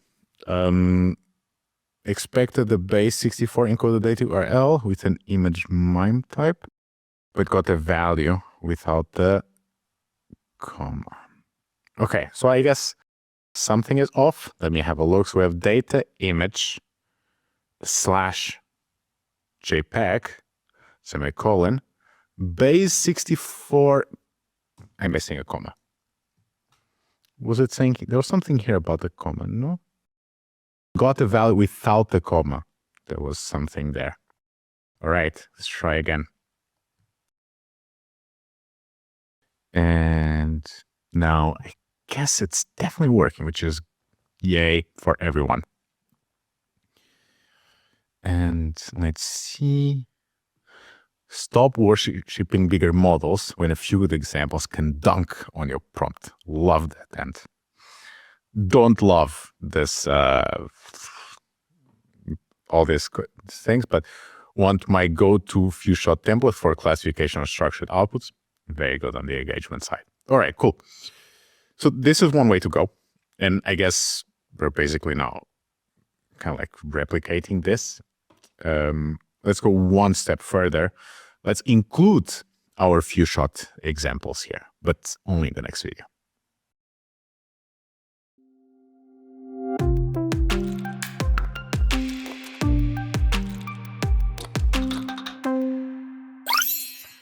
Okay, I want to show you how to do few shot prompting. Now, there's also one thing, like I was thinking, you may wonder, okay, why can't we do this like in ChatGPT? You give an initial prompt, second prompt, and so on. And that's definitely one way to go. That's called multi-turn conversation. I mean, it's a chat. That's what it is. But not our purpose. Our purpose is really to build something that functions like it's a one-go great LinkedIn post writer. And that's what we're going to do. We're going to do multi-turn, but in different sections of this course. So I also show you a bit of everything. It's also super easy here. Let me come here. We're going to have our merge post. You can either import a text or, I don't know, I just find it super easy to copy paste most of the time. A few short examples. I would also add, this is not like the traditional few shot or like input output, right? Here, we're just showing good outputs. I think for non-structured things, so a structured thing is like a clear classification, like a clear output from an input. But for something that is creative, you don't need to go through the input-output thing, because you don't want an input-output thing, right? You don't want it to be exactly that. You want it to be something around the same style. So providing the outputs is usually the way to go. Let me also add here examples. Triple quotes. Here we go. That's about it. And then what we do here is that we are going to add an extra type text, input text. Let's not make the same mistakes again. And we are going to have here an f string, analyze the following examples and learn the writing style. And then here, examples. Here we go. That's about it, right? So just include it before. That's really the only thing that we need to do. Just adding one thing here that might be of interest, which is in the instructions. Wait. Okay, I think I did not cover. When passing this previous response, this is important as we have like multiple API calls. The instructions are not carried over. This is actually pretty important. This means that we could potentially have one API call with some instruction and of course inputs, and then change the instructions for the second API call. This is a possibility that I just wanted to highlight. It's not super common. Usually I just have the same instructions overall, but it is a possibility and it's very powerful if you find the use case. We have the comment here. Let's do Control Enter and let's have this run. All right, let's see what comes out. And I just want to share, like, I'm really happy on the way that we're doing this, simply because the way that we're building is also a way that we're going to keep on building this great LinkedIn post. So it's going to continue with us until the end of this part. All right, we still have here all the data and include there. If you shot the data, include, like when I meant include the data, it's like don't take all the image, right? So, and include the key data points of the image, focus on the outcome and why few shot is relevant. As always, having a clear prompt is usually best. And of course, iterating over it again and again and again. I think that's probably like because in the end, I feel that a lot about prompting is in the end iteration, which is a very engineering process, right? So we iterate and iterate again. Okay, so we still have the images there. I guess if we want it, I guess we do need to, improve upon it. But zero shot is just a winged strategy of AI, and it shows. Then I also think, okay, do we like this writing style? Like, I like this writing style, right? But, sometimes it can be a bit too not friendly, right? So could always iterate and iterate. But the goal is really to have something that has this hook, engaging, storytelling approach, right? So we get the attention, we make our points. Data, I think, is a bit too much, because I usually think like 1 or 2 data points make the points, not 8 in this case. But more people like more data, and then we just keep on building upon it. That said, we're also done here. Now, let's see what we can make from this, but let's also keep on learning just a few more things.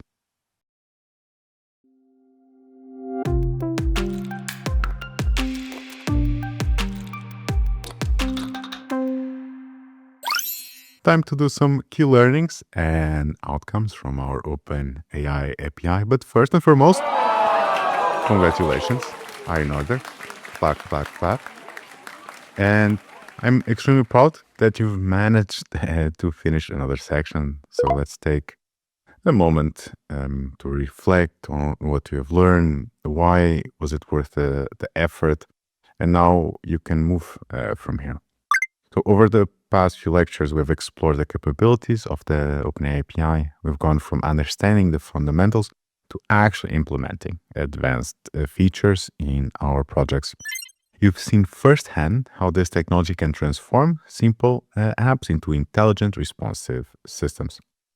Remember when we started and the idea of integrating AI into your own project seemed, a bit of a distant goal? Well, look at you now. You've set up the environment, navigate the complexities of API authentication, and crafted prompts that improve the responses and really, retrieve what's best from them. We have worked with parameters, really try to see what works, what doesn't, and this makes it more creative or even more precise depending on what you need. One of the most exciting things for me was exploring with both text and images. We're not just generating text responses, we are multimodal AI, right? So our lives are multimodal, our apps should be multimodal, and this is what we're working on. And this is cutting edge, right? So this opens so much more possibilities. And as we build on this, as we continue this course, this is very exciting for me. Now, think about what it means for your skill set. You can now create AI-driven solutions that understand context, generate responses, and even interpret images. And this isn't just about writing code, it's about creating experiences that can engage users in meaningful ways. You're equipped to build virtual assistants, content generators, or data analysis tools that can process and generate language with a depth of understanding that was previously out of reach. Now, was it worth it? Well, yes, because you've positioned yourself at the forefront of technology. The OpenAI API is mandatory to know. And by mastering it, you gain access to capabilities that can set your projects apart, whether it's in academic research, professional development, and even on your entrepreneurship. You can now tackle challenges that were once daunting. Need to analyze large volumes of text and extract insights? You've got it. Want to create interactive assistant that can converse naturally and assist users? You know how to do it. Are you interested in building apps that can interpret and describe images? You are already there. But beyond the technical skills, there's a bigger picture. You have developed an understanding of how to think creatively with AI, how to approach problems from new angles, and how to leverage technology to find innovative solutions. And it's this mindset that is invaluable and will serve you well in your future. As we wrap up, I encourage you to keep on going. If not today, tomorrow, start the next video, start the next section. and let's continue. Thank you for being here with me, and until next time, have fun.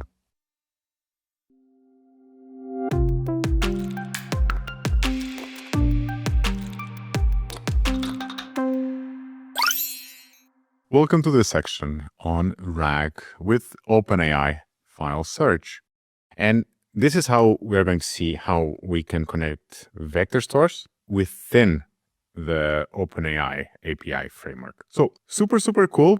It's all about this. We're going to build a demo. That's the purpose. This section is actually split into two. We build a demo in this one and we deploy in the next one. This is, for me, the easiest way to implement RAG with code. Arguably one of the best. And what we're going to be building is our mini rubber ducky assistant that is going to answer questions using our own documents. So think transcripts from the videos, Python files, and it's super cool because this has been one of the main things that I built and that has been used for so many people. Like I have so many people using my course assistants, and this is something where I feel like I truly built something that people care and that is useful. So first and foremost, we need to understand what we need to do. So we need to start with the demo, right? So understanding what we actually need in the end. We also need to understand vector stores. What the hell is this? New topic. Let's make sure that we understand why this makes sense, why it makes searching for files fast, scalable, and accurate. And then after that, let's go hands-on, set up grabbing, uploading, creating those vector stores inside OpenAI. Let's connect it to the responses endpoint and use the tools that enable us to use RAG. And by the end, we're going to have a very nice production-ready RAG. The only thing that is missing is going to be what is done in the next section. That said, let's kick it off. It's going to be fun. Let's do this. I'll see you in the next video.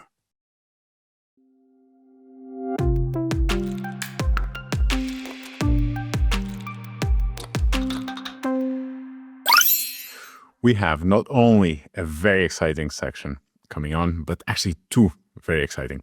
And this, even though it looks very humble, it's what we're going to be building throughout the next two sections. We are going to be building a mini rubber ducky.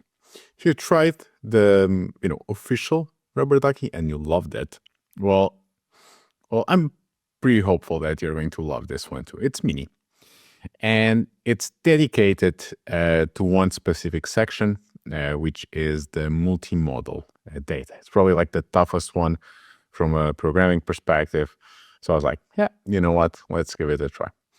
And this is the outcome. So it's a web app on Streamlit, and this is the end product. And in this video, I'm just going to give you a brief overview of what we're going to use. You're going to find a bunch of documents, which are the transcripts. Like, don't super mind the numbers. These are just like from my internal organization of videos. And you also have the script in .py. That's important. It's not a Python notebook. And so we start here. Here we kind of like build a demo using Colab. And we kind of like set everything up from a logical perspective. And then we move on. These are just like from my internal organization of videos. And you also have the script in .py. That's important. It's not a Python notebook. And so we start here. Here we kind of like build a demo using Colab. And we kind of like set everything up from a logical perspective. And then we move on. And let me go, deploy. And over here, you can even see there's just two things. But basically, you are going to find all of the things that we're going to be doing throughout this section. There's also a GitHub attached to this, of course, that you can have a look. Let me actually get this GitHub. It's here. It's absolutely public because it's where we deploy the web app. And Like, I honestly feel like this is one of the easiest ways to actually build something to showcase, and also have, for instance, a proof of concept. Get what I mean, right? So you know that RAG is useful, and you think that RAG and a specific pod is going to be useful for something specific. And the next step is to build a proof of concept. This is the way. There are easier ways to do it, but not where you keep such control, right? The easiest format in this would be no code perspective. Definitely a possibility, but you lose a bit of the control. This way, it's still 100% you doing everything. We're going to be also be using, I'm going to be using Cursor. Like, of course, you do you, but always encourage to use the same as me in order to make the front end for all of this. And I guess that is it for us. Like, I think this is honestly fun. And aside from being fun, it's really, really useful.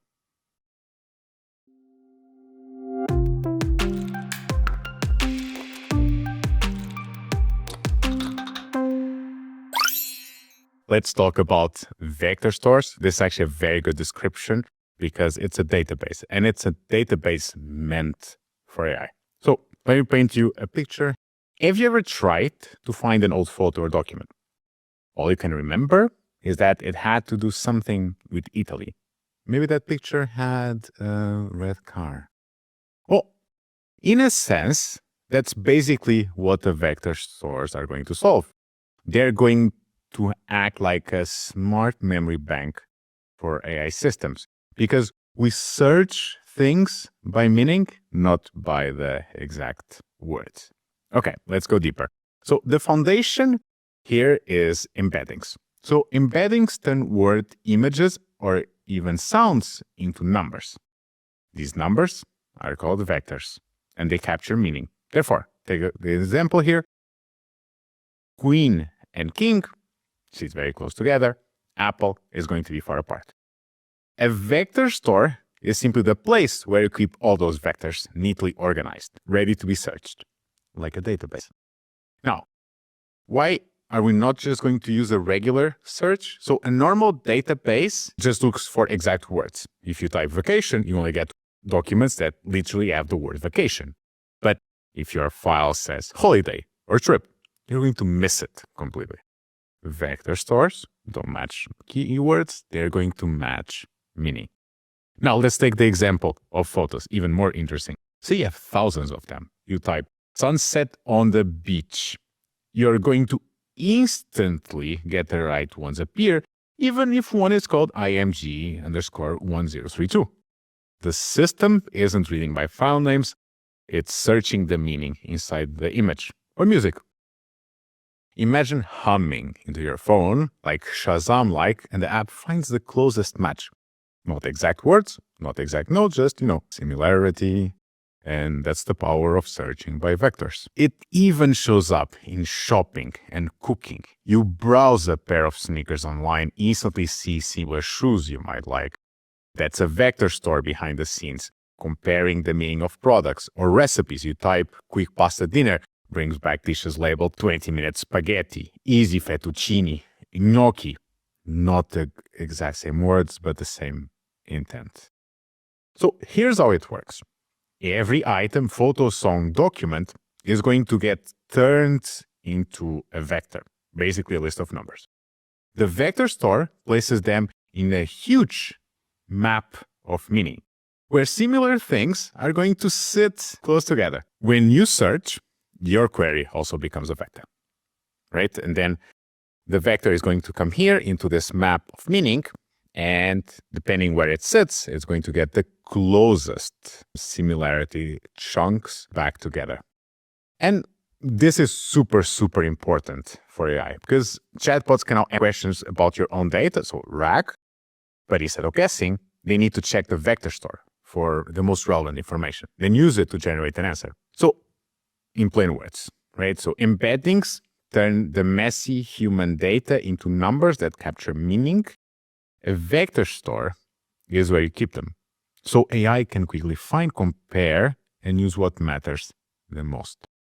It's really the difference between scrolling endlessly, getting the right answer right away.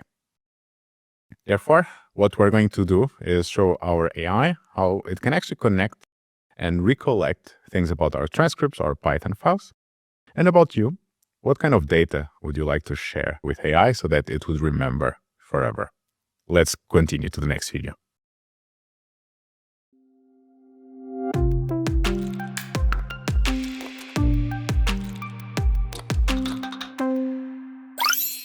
In this video, we're going to kick off our file search, and this is the way that we can build a RAG system using OpenAI. Please come to our folder, then RAG, and then RAG with OpenAI file search, and then you're going to find a starter file. Let's kick it off. First and foremost, here we kind of need to mount the drive, so let's give that a go. And as I've shared, we're going to build a mini rubber ducky. We're going to take, and we have here the documents. We're going to take the scripts for one of the sections, which is the one on multimodal data. And we also have here the .py file. So we're going to have this duality of different types of files. And the bottom line is that, like, this is here, and of course it could be about anything else. Bottom line, I want to show you how does it work with text files and also .python files, and I'm also going to show you what is also possible. Here we go. Let me have a look. So I see here that our drive is still not connected. Okay, now it's connected. Okay, cool. And let me get here our API key. Let me connect to the API. And let me also connect to the drive. And everything else is now set up. Our next step is then to actually build here our knowledge component. This is it. And let's kick it off in the next video.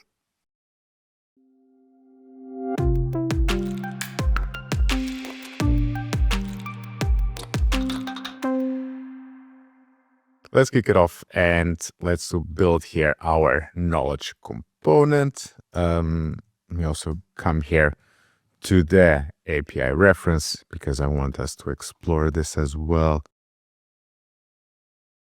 Let me find it. Tools, file search and retrieval.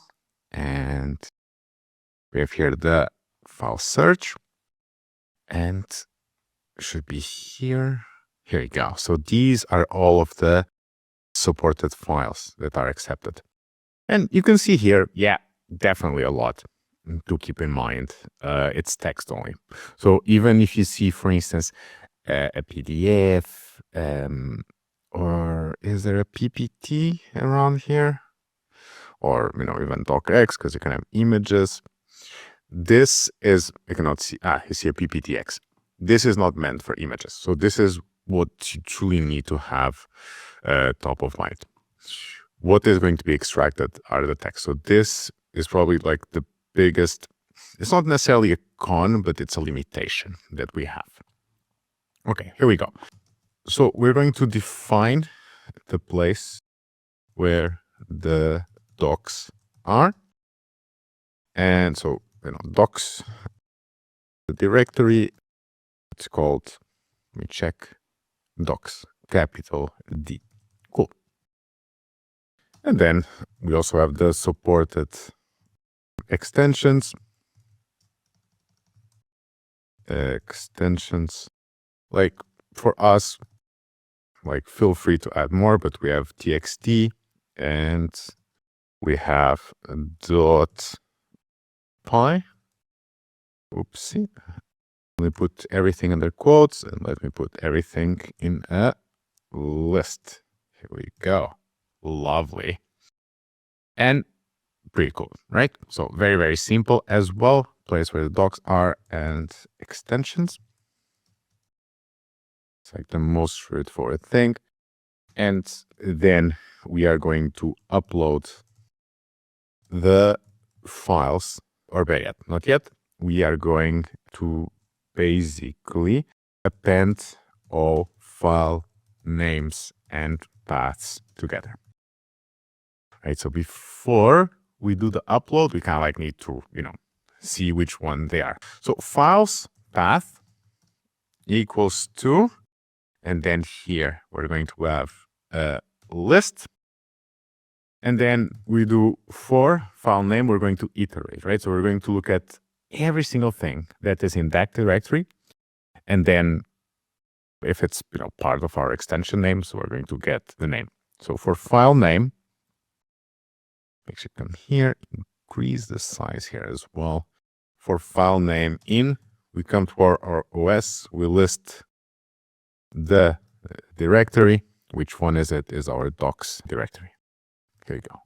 For file name in. There we go. The file path is going to be os.path.join.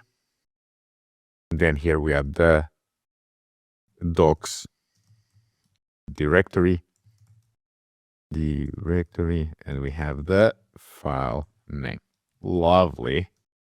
So this is part one, kind of like, okay, this is the file path. But now what we want is, if in that specific file, the extension is txt or py, and feel free to add more just in case that you have other types, then we kind of like want to get it. So if os.path is file, and then we have here the file path. Here we go. Now you have two options. You can, because it's to think, right? So we kind of like need to have it, and we need to make sure that the extension is the same. Personally, I prefer nested ifs, but I completely get it. File extension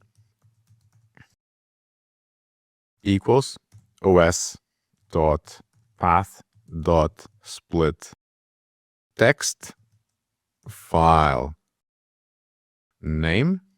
Here we go. Dot lower. Now, I also want us to take here a step back and, print file name, print file extension, so that we truly understand what we're getting at. Here we go. We control enter. Okay. Let me actually take the lower for now. All right. So here we go.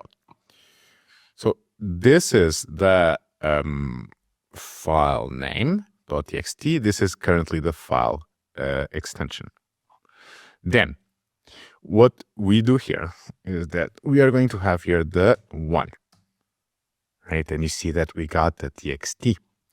If we were to put 0, right, we would not get, right? So we're splitting the text based on the dots, and therefore 1, and it is very good practice, dot lower. Cool. So this is the file extension, right? And then if the file extension is in the supported extensions, we take the file's path and we append the file path. Here we go. Brilliant. By the way, you can do a print here with an string. The files are, and then files path. Here we go. And here we have it, right? We want to make sure that our .py is there. And I guess this is it. I'm going to stop here this video. In the next one, we're actually going to do the upload. We're going to start by creating the vector store. I'll see you then.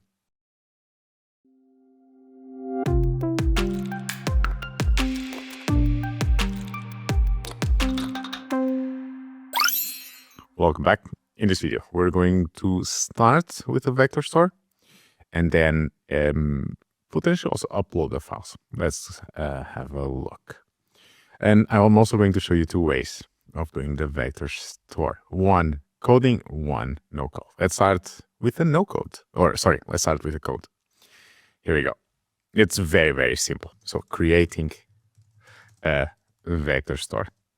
The way that you do it is, of course, you kind of like want to store it. So vector store equals, we have client dot vector stores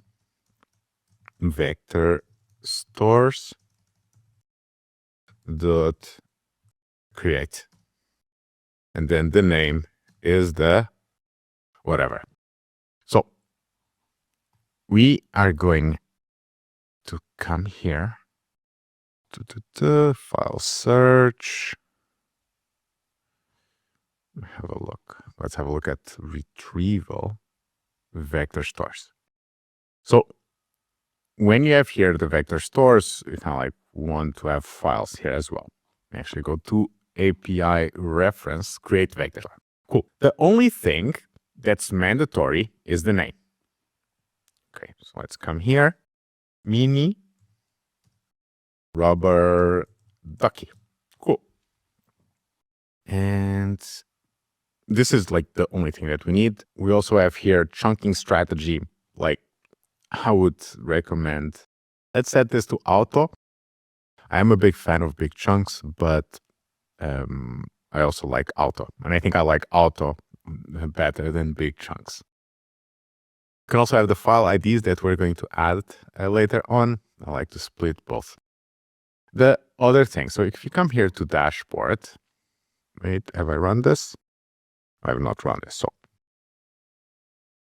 let me retrieve so that I'm going to show you now. Ooh, magic. That we have the vector store, retrieve the ID. So print the vector store dot ID. All right. So ends with 4786. Come here to the dashboard, come to storage, you come to vector stores, you have here the mini rubber ducky, and then 4786. So there it is. Now, as a general policy, right? I would say if it has been 6 months since it was last active, I would say, expire it, because there is a cost, which is not much, but it's like so it's 10 cents per gigabyte per day. So we're doing text, so until we actually get to something of meaningful cost, potato, but money is money. So here we go. So we have this here, and then I guess we can still upload the files. So we can, again, there's 2 ways that to add the files. Now I'm going to show you the no code, is that you add files and then you drag them here, right? So it's the easiest one. You could, for instance, download our docs, you could upload, that will be it. Usually, like since most of the things are systems that you are building, that you want to add. So for instance, we're now adding this rubber ducky, you kind of like want to have them organized. And here, this is not organized because you have all the files, like you cannot imagine how many files I have here. Like it's absolutely insane. So it's not organized. So I always prefer to have something a bit more organized, my drive, my desktop, wherever, that I know which has been uploaded and which ones have not. So this is my general preference. One of the few cases where I prefer the code versus no code. Okay, so add files to the vector store. Wait. I forgot one thing. Before I do that, I do need to upload the files. I was forgetting that. Upload files to OpenAI, right? So that they're going to pop around here. I mean, I've done some testing. I know it works. So now I'm going to add them again. So file IDs equals, and then we have an empty list. For file path in files path, right? So what is going to happen now is that I'm going to open it. So with open the file path, and OpenAI is all about read binary. If you remember, for instance, the base 64 for images, that's also a binary type. As file, we are going to have the response equals client.files.create. If you come here to our API files, the upload file, you can see client.files.create. You can also have like the open outside, that's fine. But the most important thing is that you have specified here the file.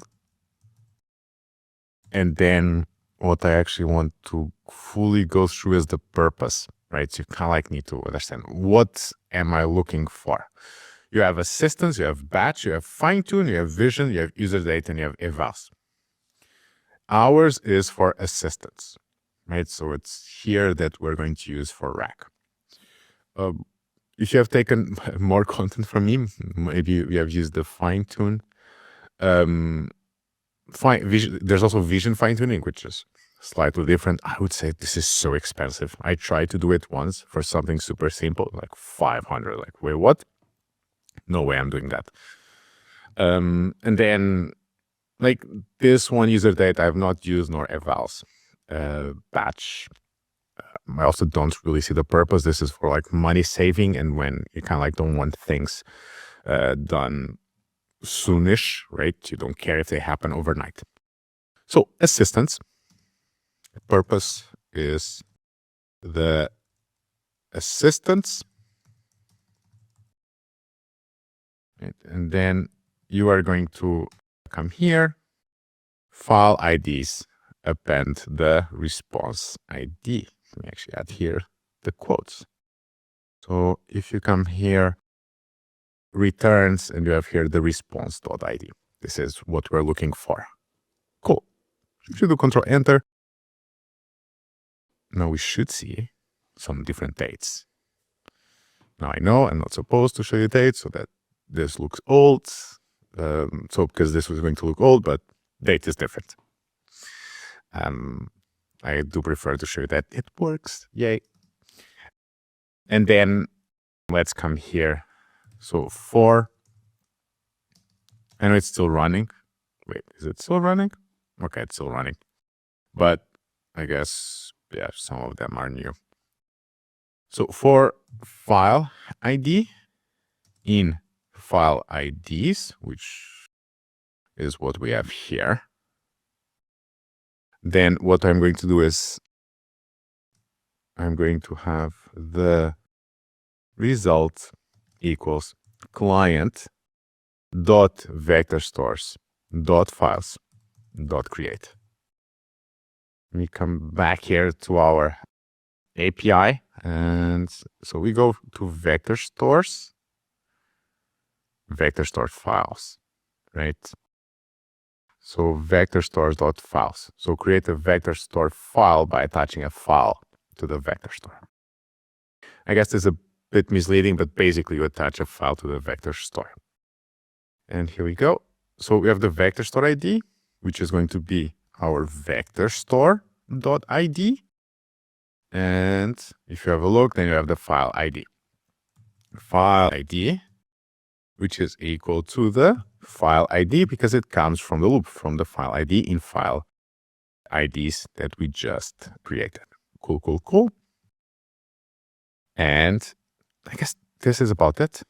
We do Control Enter. I guess this video extended a little bit. Sorry about that. Come here to dashboard. We just show you as one last thing that our vector store is getting populated, and we do see some kilobytes here. So absolutely fantastic.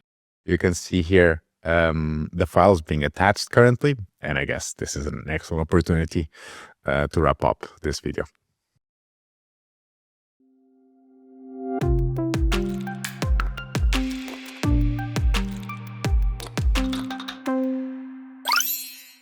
Alrighty, now that we have our vector store, the next step is really to actually come here and get an output. Let's go. So we're going to have here our RAG system. right? Here we go. So we're going to call the API. Same time, let's come here to our API reference. The responses API, create a model response. And I should come here to file search. Here we go. Up to you which model you do pick, but let's go with response equal client dot responses dot create. We are going to have a model. Let's pick GPT 5.0. Then we need an input, right? Something super simple as when should I build multi-model RAG? Something like this. Then we do comma. Now, this is just input output, right? Now, what we need to have here is that, we're getting here a bunch of suggestions. I would say it's a bunch of BS. The way that you do it is tools equals, and it's actually here. So tools is the file search. We need to include the vector store ID, and we need to have the maximum number of results. So this means how many, let's say, how can I put this? Like how many chunks are we actually retrieving? So this is what we want. So tools, here we go. We are then going to have so come here. So the type is file search. Here we go. Comma. Then we're going to have the vector store IDs. And I would, highlight here that IDs plural does mean that you can have multiple vector store IDs. For us, just one vector store dot ID. Here we go, comma, and then we're going to have the max number of results of 20 is a good value in my perspective. Okay, I guess I have one curly brackets too many, so let me get rid of it. So lovely. And this is, let's say, the minimum. We control enter. Okay, you provided. Okay, I think I made a spelling mistake. Vector store IDs. All right. I want us to explore the output. So display, markdown, and going to be response dot output text, right? This is pretty standard. So build a multimodal RAG when answering your user's question requires retrieving and browsing non-text evidence. And then we have like a bunch of stuff. The question for us is, okay, did we actually use our data? So one thing that we can use, it's called include, I think. Yes, include. Let me see where it is. Include. So specify additional output data to include in the model response. And what we can include is file search call and then the results. So this is what we are going to include here. So what I like about this is that, at least for the beginning, it allows us to make sure that what we are building makes sense. And it's built on our data, not in whatever nonsense. So we do control enter. I want us to continue to explore the output here as well. So I'm going to include here response dot, so response. Let's start there. Because, as you can see, this is massive, right? And a couple of things to consider. Tokens. So it gets expensive. or it can get expensive at scale.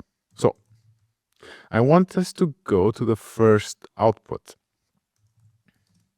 Right. So the first output, it's, where it really gets a lot of things. So we have the file search tool call, and it's inside square brackets.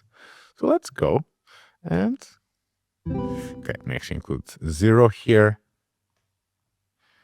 You can see that we have here a few things. Now, what I want to have here, so I have, for instance, here the queries. This is, option number 1. We go here to 1, and we have here the content. So if I come here, we do 0, and then what I do like, that's a lot of things. Let me then go to dot queries. Here we go. So basically, these were the queries that the LM did to our data, right? So when should build a multimodal RAG, when to use multimodal retrieval augmented generation criteria, use cases for, right? So these were the queries. It's actually pretty cool that's going to augment our query in order to get the best outcome. So I do appreciate that. So this is one thing that I want to show you. The other one, so 1, doesn't have queries, but it has results. Does it have results? Should have results. Let me go to 0 then. Here you go. This one does have results, and then you're going to see that I have a 0, and you're also going to see that I have a 19, because how many did we do? 20. If I put here the 20, because that will be the 21st, then it's our range. So you can actually see what were the text that came out, and specifically you can see score. So this is 0.62. If you go to 1, a bit less, right? So these are the kind of informations that we have. We go then to 19, like the least score. And again, this is for us to see what is being retrieved and what is not. The last thing that we can then include is, and this I always encourage, instructions. This is for our system/developer message. Only answer based on the information retrieved. Say you don't know if you don't know. You do shift enter. Let's see if what we get out of the output changes, because we are now adding 1 extra parameter. This is going to also enable us to better define what we want. All right. So this is roughly a bit more close to what we're having, because we have the clip model here, and here we go. So we have the queries, and then have a look here, and then we have here the results as well. And that is it. Hope you enjoyed this. We're about done with this file search, but this section is very much connected to the next one, because this is for us playing around with the OpenAI file search. And then in the next video, let's aim at deploying this with Streamlit. I'll see you then.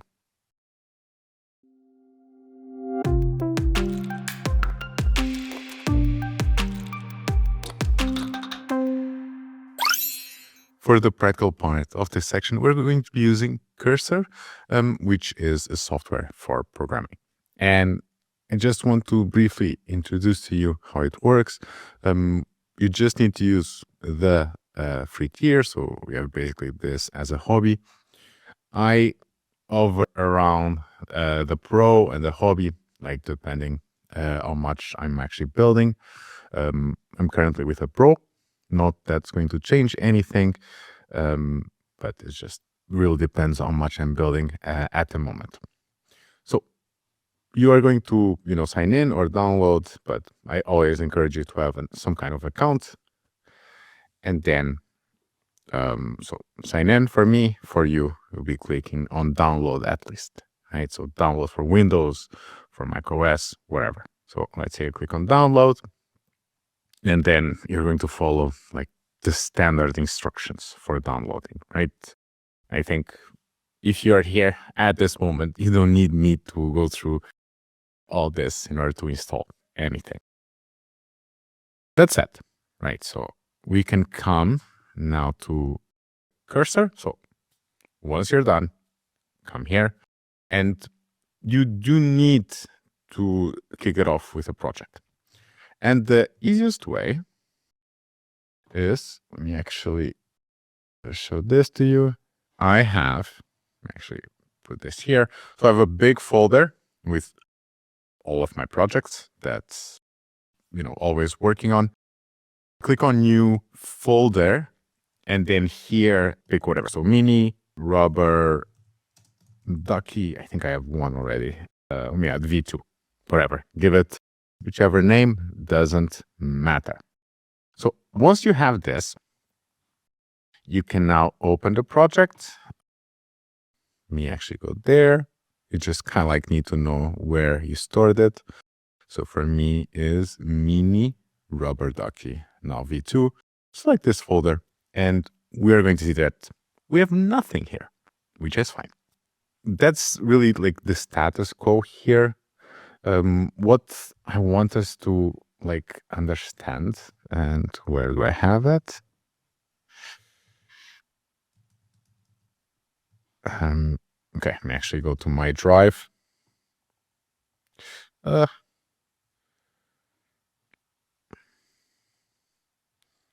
Okay, so came back here to our files.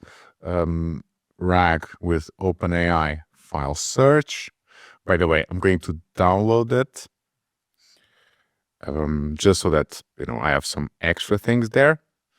And let me also open it here, and then we come back here. Overall, what we need to know is, okay, what kind of libraries do I need? And in our case, we need 3 libraries. That's about it.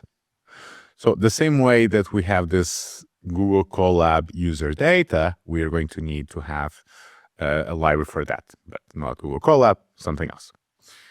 In the same way that we have here the OpenAI, we also need OpenAI. And because we are deploying with Streamlit, we also need Streamlit. Those would be the 3 main libraries.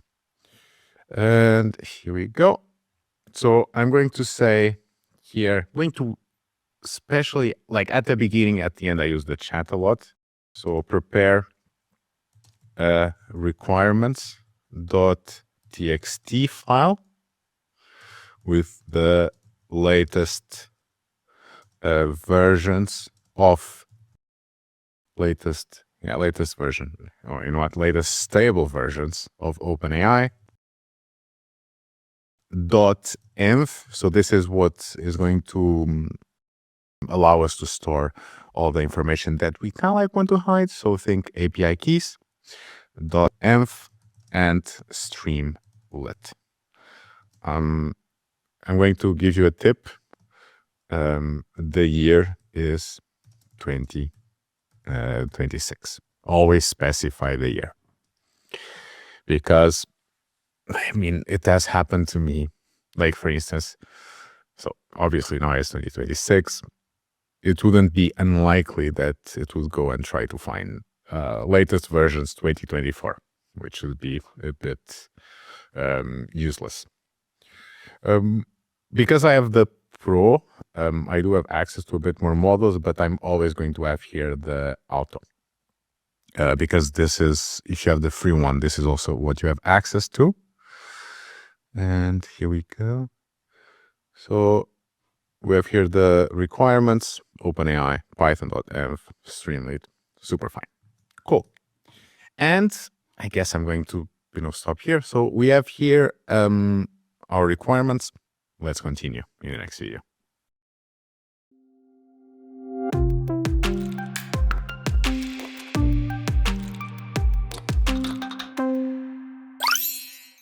right, new section.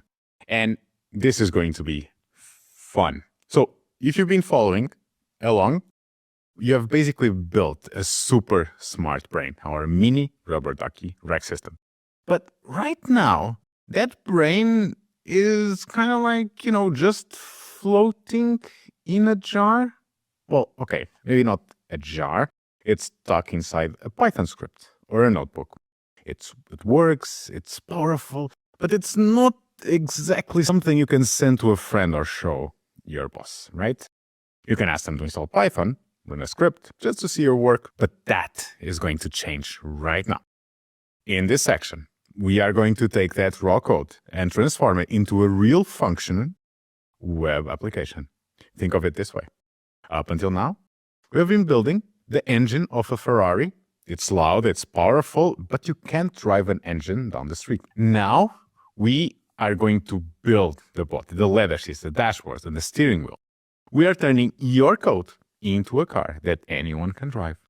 We are going to use a tool called Streamlit. And the best part, you don't need to learn HTML, CSS, or JavaScript. If you know Python, which I know you do, you already know how to build this app. So here's the transformation you're about to experience. 3 steps. First, setting up our coding environment. We're moving away from notebooks and into real software development practices using Cursor and virtual environments. Next, building the interface. We're talking about the sleek sidebar, a chat window that looks even better than ChatGPT, or at least almost as good, and a history feature that remembers what you said. Then, connect to the brain, your RAG logic, to this interface. And finally, the cherry on top, we're going to deploy this live on the web. By the end of this section, you won't have just code on your laptop. You will have a URL, an actual link. You can copy that link. You can text it to a friend and say, hey, look at what I built. And they can actually chat with your assistant on their phone. This is a massive milestone. So if you're ready to stop just writing scripts and start building real software, let's get started, and I'll see you in the next video.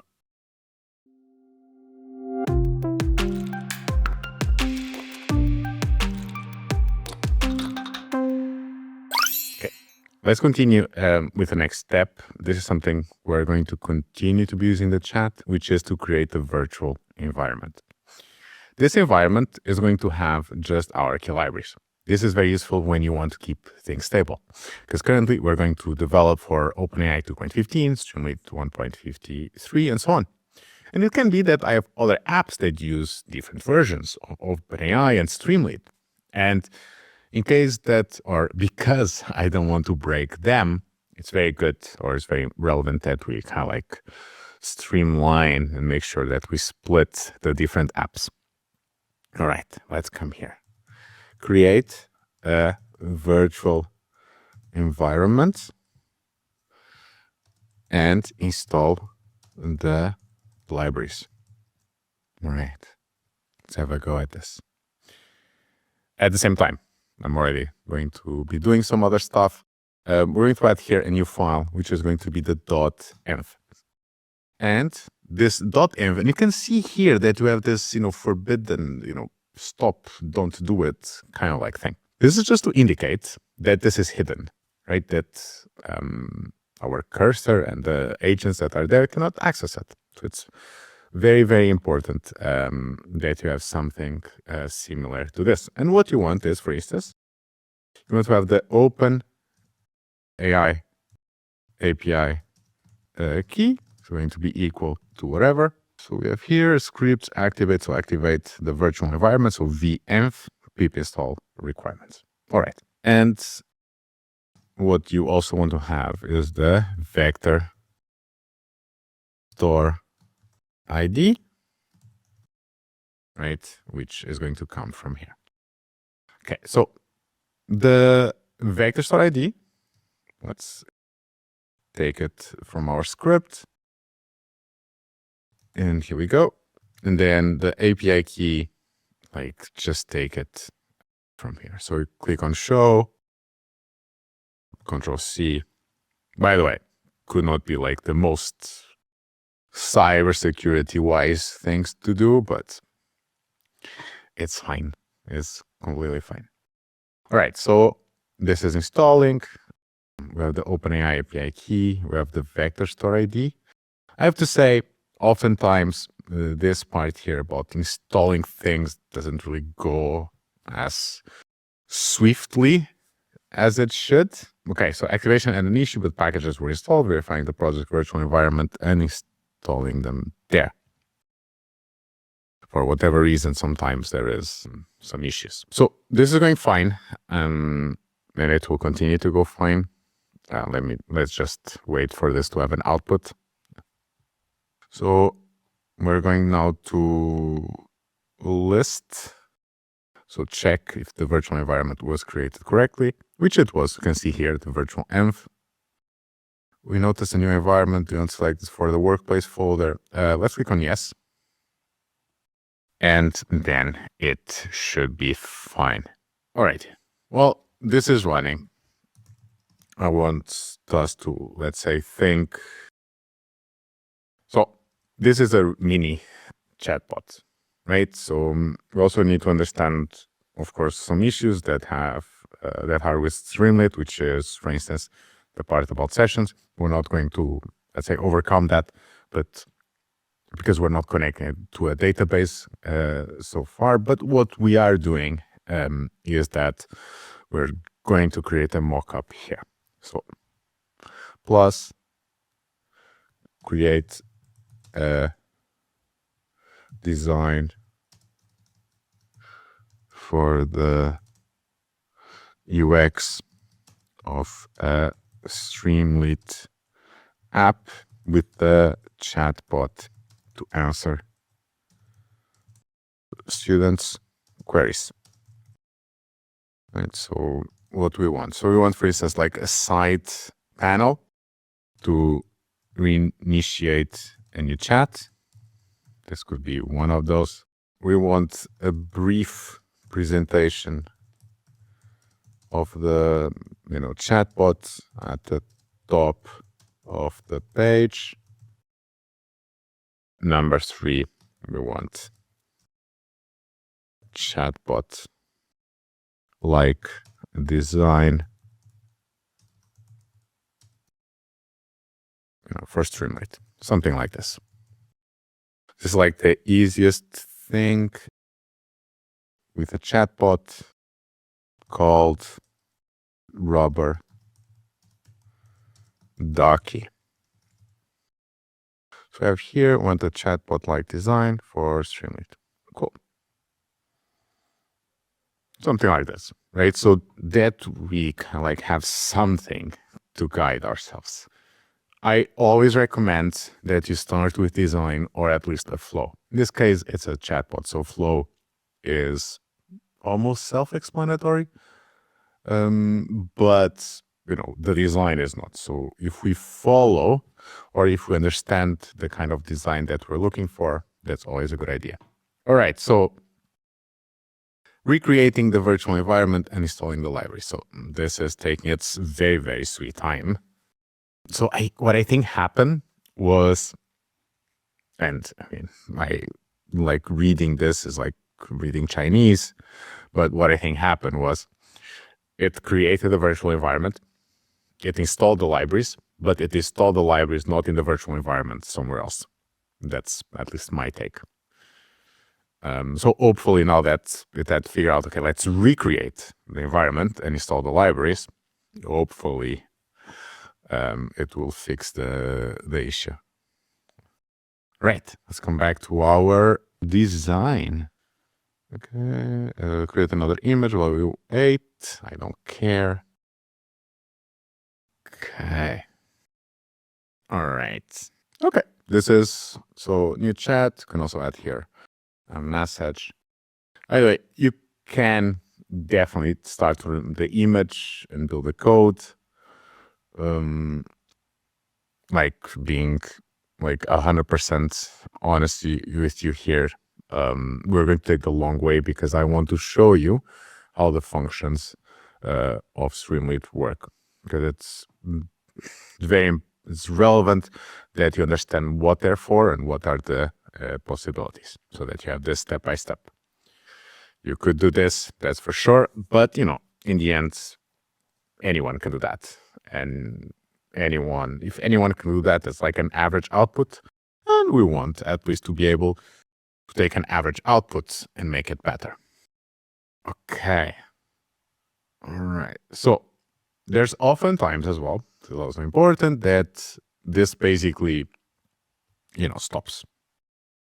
So I'm going to cancel this, right? Because it's stuck. Installation. Okay. Check if the packages were installed. Hopefully we can try to have a look. Okay, I think. Okay, OpenAI was not installed, nor Streamlit. Let's try again. But in any case, this video is a bit too long now already. I'm going to wrap up this video. In the next one, I'm going to return. We're going to continue this. And we're also going to kick off with our Streamlit app. I'll see you then.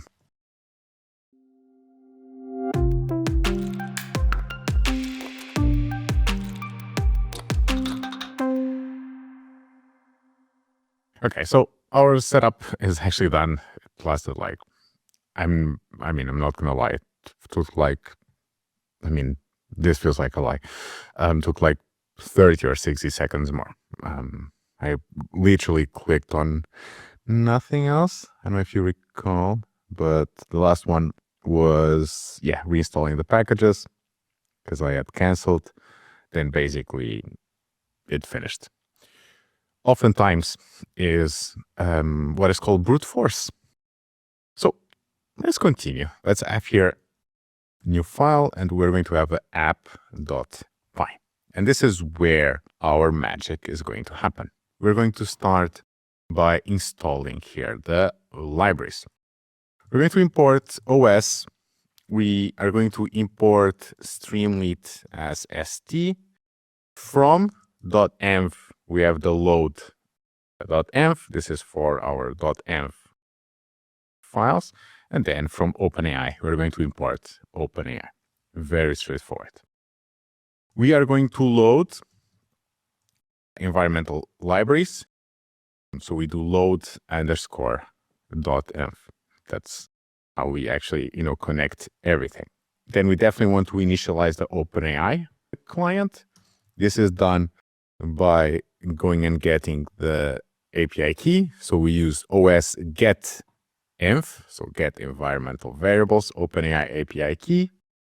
And then we have the client, which is the OpenAI API key, is the API key. Super, super straightforward. Now, I want us to set the page configuration. This is meant to be super, super easy, but we come to our Streamlit. We do set page config. Here we go. Our page title is going to be the mini rubber ducky, comma. We're going to have a page icon, which, yes, it gave me the duck. Lovely. Layout is going to be wide. And you can also look at things here. You find here the layout. So you have centered, wide, or none. Wide is usually like the centered, or wide is usually the one that you use. Centered page elements are constrained to a centered column of a fixed width. So if you're designing stuff for mobile and you just care about mobile, this will probably be like the way to go. Wide is if you care more about web apps. That said, this will still work for mobile. And then initial sidebar state. So if you look at our initial design, when we have, right? So it means this sidebar here. So it's going to be, expanded. All right. So this is it. So we can save and we can say, okay, let's test locally. And then checking app.py, then running it locally. Timeout. Okay.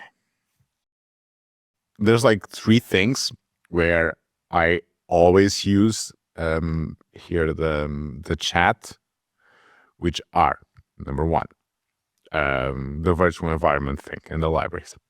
Number 2, this local testing, which like sometimes there's like this, whatever this language is. And then at the very end, pushing to GitHub. Those are the 3 things where I'm like, do it. I'm not dealing with this whatsoever. Okay, so if you see any errors or the app doesn't load, share the output.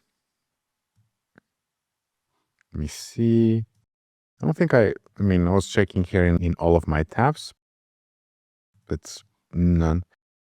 App does not load.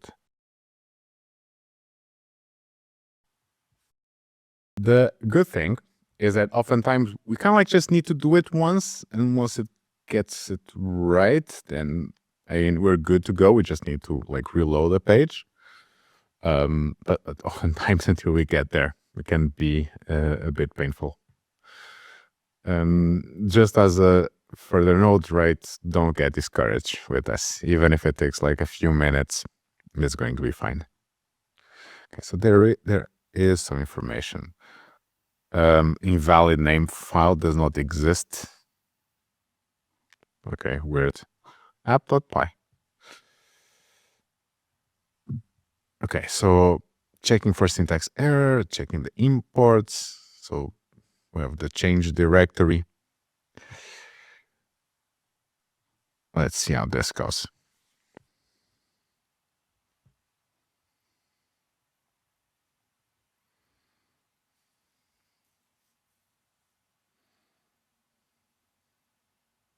Okay, so we have a few suggestions here.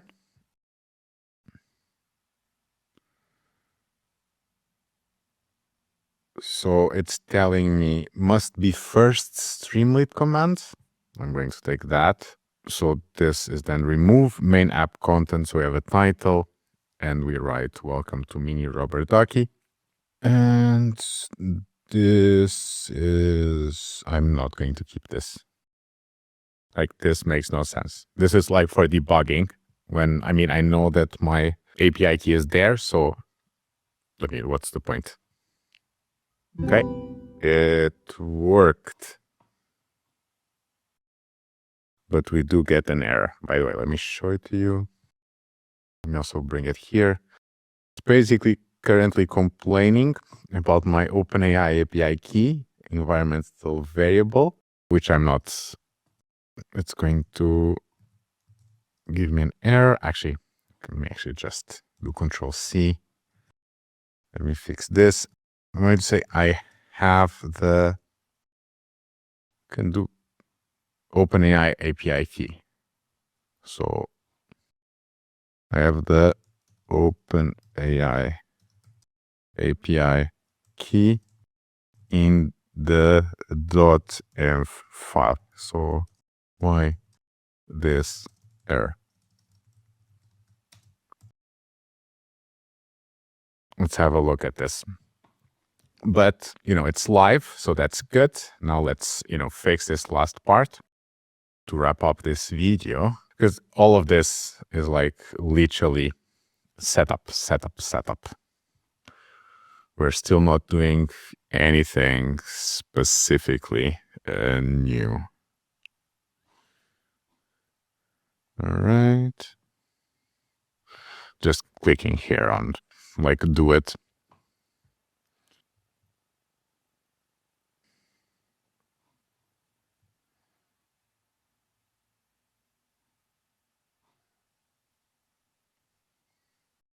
OpenAI API Key .env. Okay, let me click on run. I'm going to keep.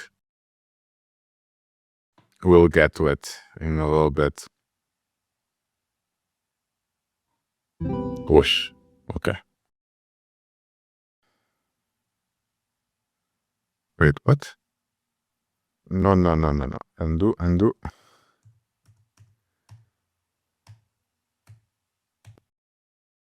Okay. So this can stay. This can stay. No, the dot. Let me actually try something. Like, it does happen that if I take out the quotes, then it works. So, and save this. OpenAI API Key.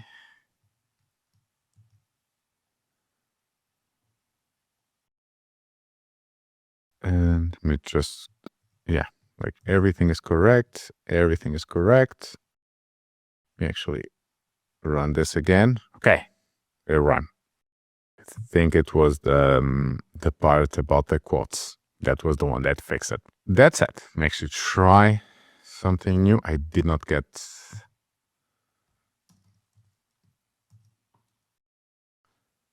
I'm a bit more stubborn than this, right? I mean, why the page configuration needs to be first than the environment variables? Makes no sense. I'm stubborn. This is how I want it. This is how we are going to do it. So this is not done. We have the mini rubber ducky. Welcome to mini rubber ducky. That's a bit of nonsense of copy, but wait, file change. And that is it. Pausing here, coming back in the next video as we keep on building.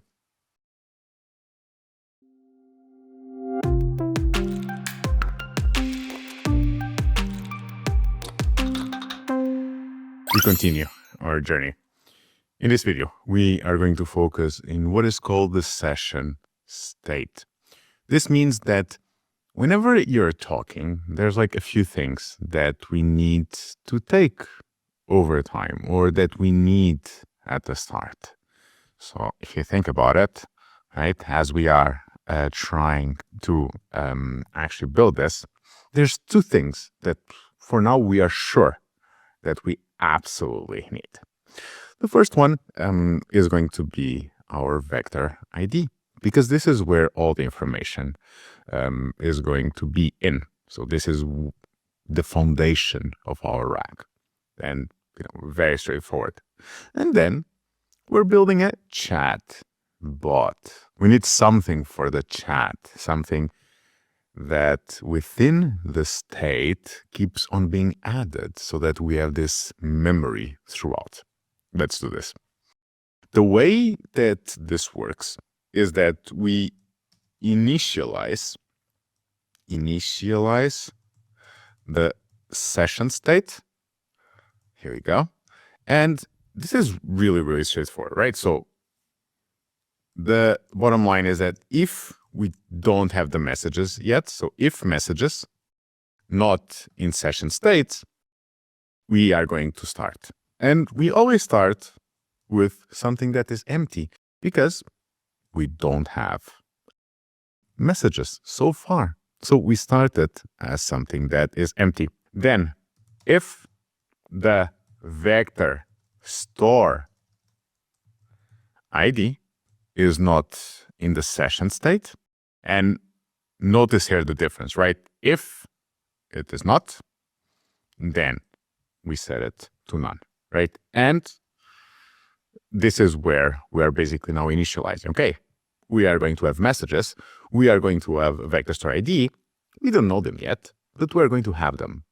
And the one that we're going to kick off, and you can also see here by the title of this lecture, is that we're going to have a function to load the vector store.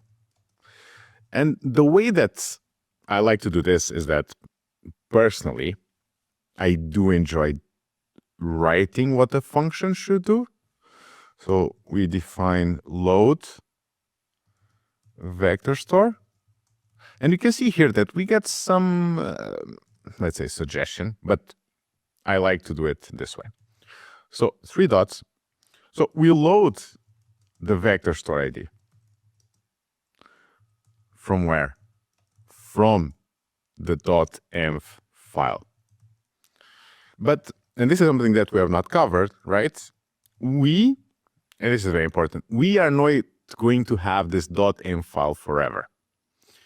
When we use Streamlit, we need to have something else. This .env is for our environment here. Because for instance, consider, we're going to put all of this in GitHub at some point. And currently, I can come here and I can navigate. I can see my API key, my vector store ID, and if I can see it, so can anyone else. Therefore, kind of like need to not use it. And Streamlit has something which is called Streamlit secrets. So basically, we are going to be using, and we're going to set, as we build the app within the Streamlit software, we're going to define some secrets. And this is something that we need to do. Then fall back to Streamlit secrets. Here we go. All right. By the way, you may ask yourself, what about it for the OpenAI? I think there's a high chance that we're going to get an error there. But it was not part of our suggestion so far. And you know what? I think it's oftentimes way more fun or way more educational to deal with the errors rather than, me sharing everything in one go. Okay. So we're going to try vector store ID. We use this, right? So OS get environmental variable, vector store ID. And then if not, vector store ID. Here we go. By the way, we have this try here, which is, you know what? Let's deal with it later. If not, then we go and we get the secrets. So st.secrets.get and the vector store ID. And then we add an except. And if this happens, exception, we pass, right? So we don't really do, anything here. We're not going to show an error.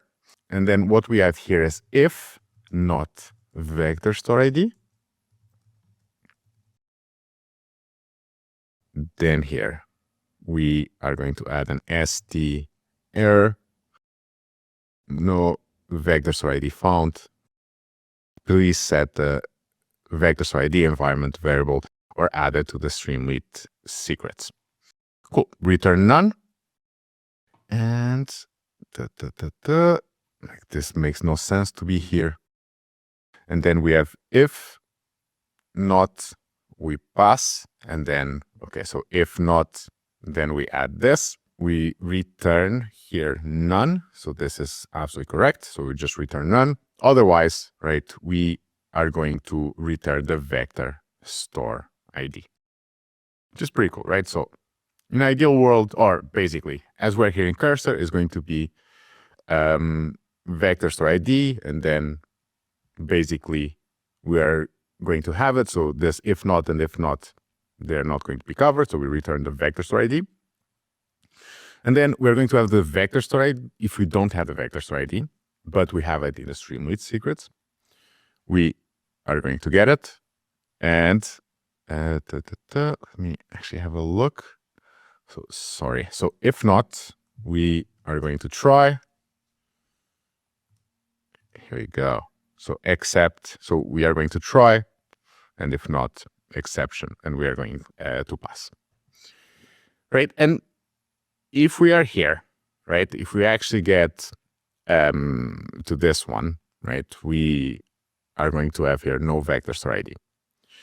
But in ideal world, we either have it in the .env or we have it as a Streamlit secrets, and therefore we either it here or here, and then we come here to return.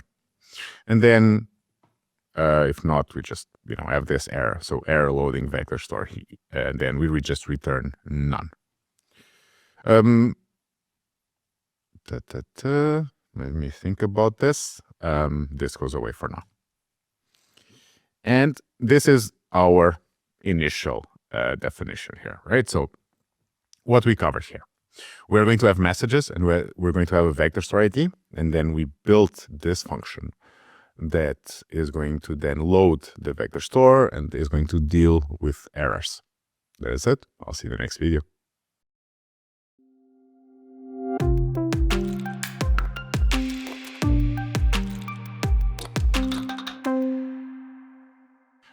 let's start building this. If we look here at our app, right? So even though maybe not as cute, but we have the mini rubber ducky. Welcome. I mean, we can improve on this, but we have this part.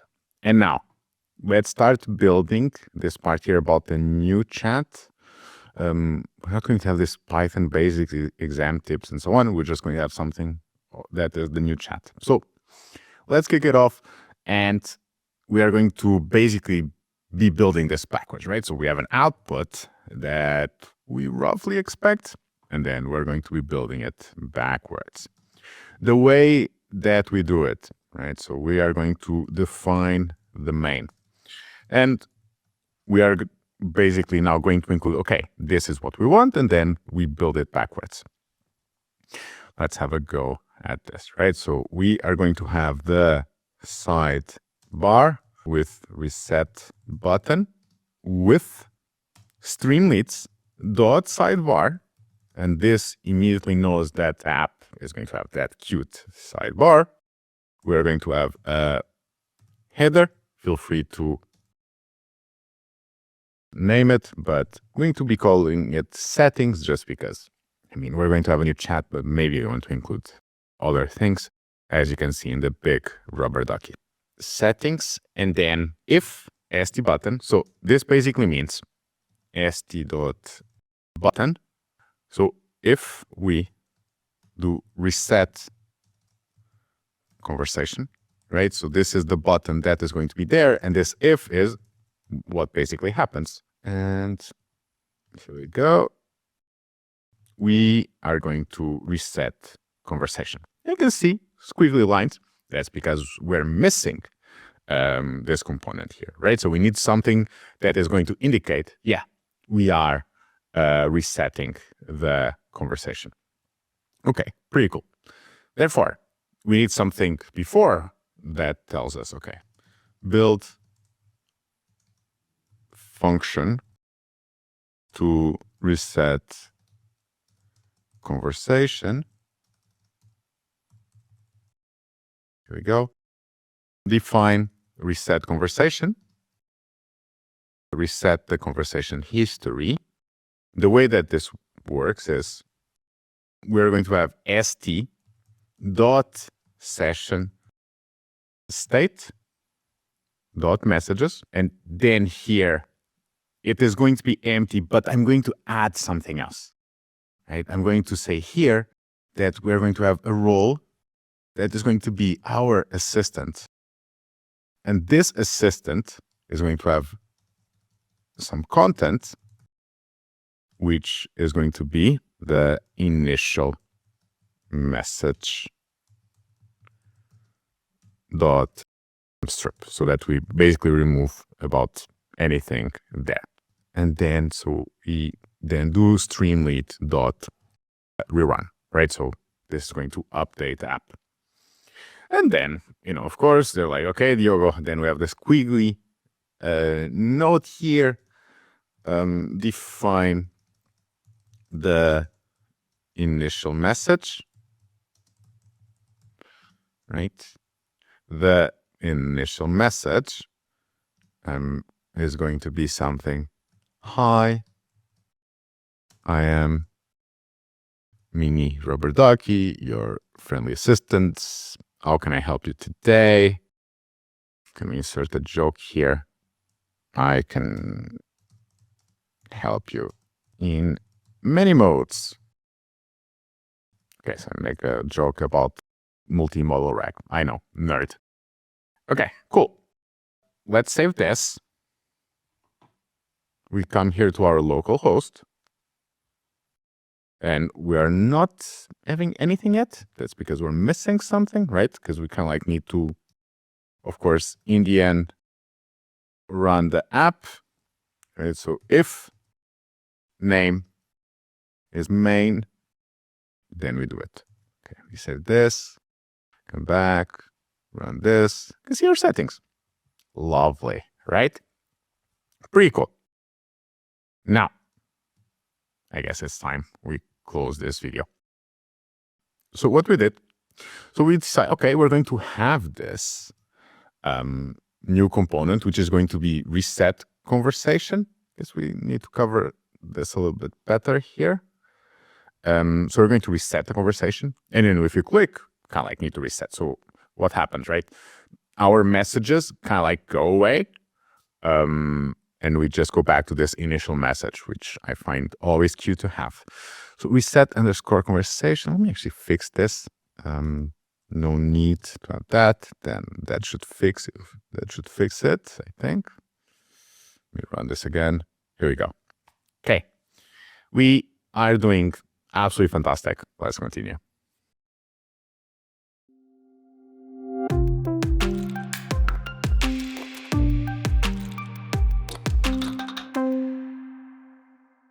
Alrighty. In this video, we are going to cover this chat input. Basically, we need to have a way for our user to actually write their prompt, their input. Here we go. The way that we are going to do this, maybe actually go back to cursor, right? So we need to have here an input, right? So chat input. Cool. We are going to do it. So prompt equals chat input. Ask me anything. Can further customize this about multimodal RAG. Cool. So we have this. And we have this prompt. And then what we need to do next is, okay, so if we actually have this, so if the prompt, then what happens? Right? We need to append to our messages. Okay. We append this to our messages. Now, what we need to understand is we need to kick off as well these messages here, right? So we need here to come to initialize the messages, right? So if not st.sessionState.messages, then we start, right? So it's the same thing as our reset button, right? If we do the reset button, which is around here, oopsie, I'm doing a big no. This should be here inside the big one. All right, just make sure that we're doing everything correct. So we have the sidebar. We are going to initialize the messages, and then which is our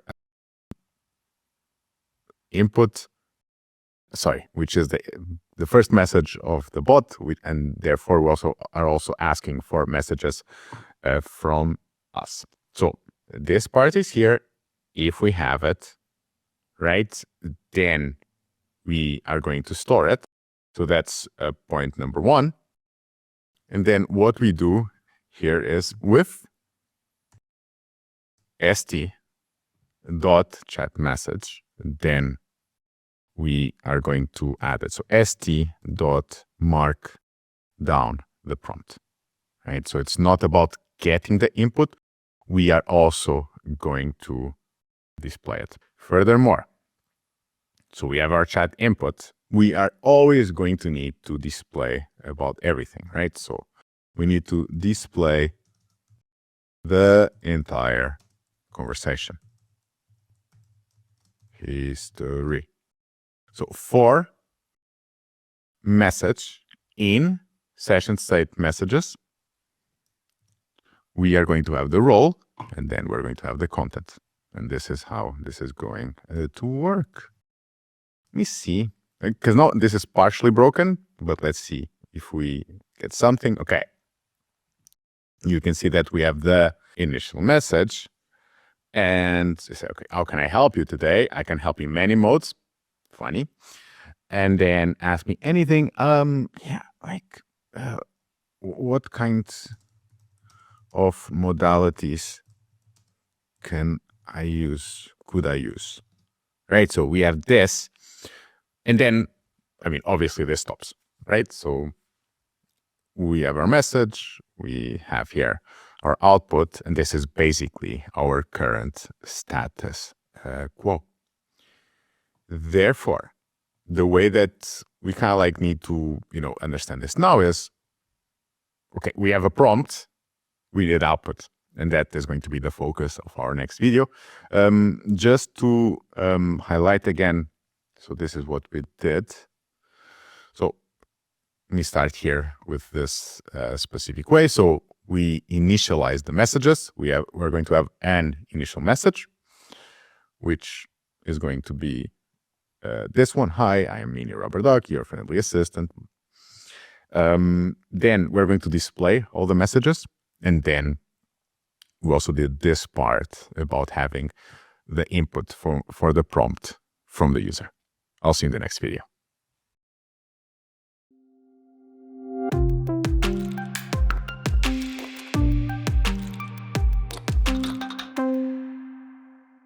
Okay, let's continue. We are now going to take the prompt from the user and have our bot reply to it. So it must be here. So if prompt, so must be inside. Wait, this is nothing. I want nothing like this. Okay. If prompt, wait, which was already above, what we are going to do here, we are going to have with st.chat message that comes from the assistant. And I'm going to add something cute, right? I'm going to add with st.spinner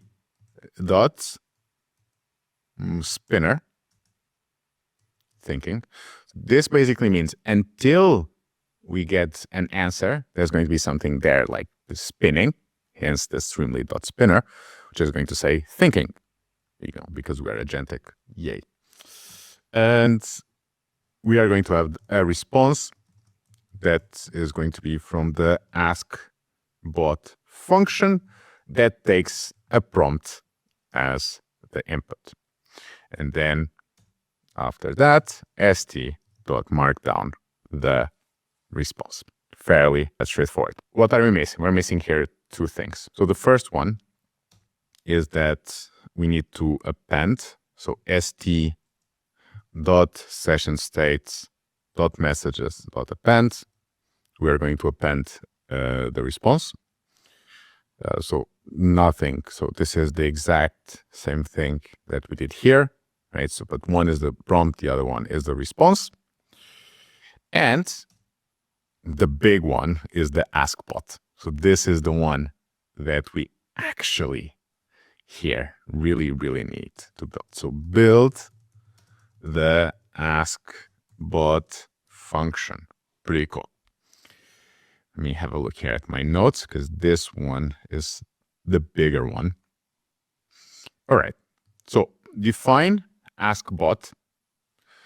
They are going to have a user prompt, which is always going to be a string. Cool. And let's define this. So we send questions to OpenAI and we get responses. Cool. All righty. There's going to be things that are dynamic. There's going to be things that are stable, that are persistent. So common Kwargs. Let's start with the ones that are easy. Equals to dictionary. We're going to have a model that we're going to change. We are going to have tools. That's nothing like that. And we are going to have also the text. Okay, so let's start with the easy one. Model. I have a preference that I define the model always here. So model equals GPT 5.2. This is a preference, right? Everything that I can define at the very start is going to make it very easy for me to not have to scroll through. Cool. Model. Now, we have here our tools, and like the easiest way, let me actually go to it. Let's actually open this. The easiest is actually always to go through the documentation and copy paste. I don't know this by heart, and I don't know if you noticed or spotted. The cursor doesn't either. It's like the suggestion was awful. So of course we are going to have here the tools here. So I'm going to copy this tools. Is this. Alrighty. And then we are going to have here the text. Did we? I don't think we included it here. But we don't care because we know how to get here the documentation.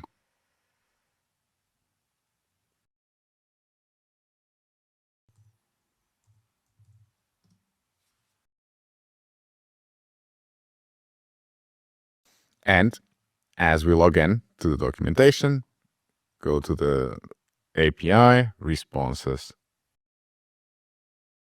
create a model response, and then we are going to look at something called text, show properties, verbosity, and it's here, right? So how do we do it? So we have text, we go to verbosity, and we set it to low.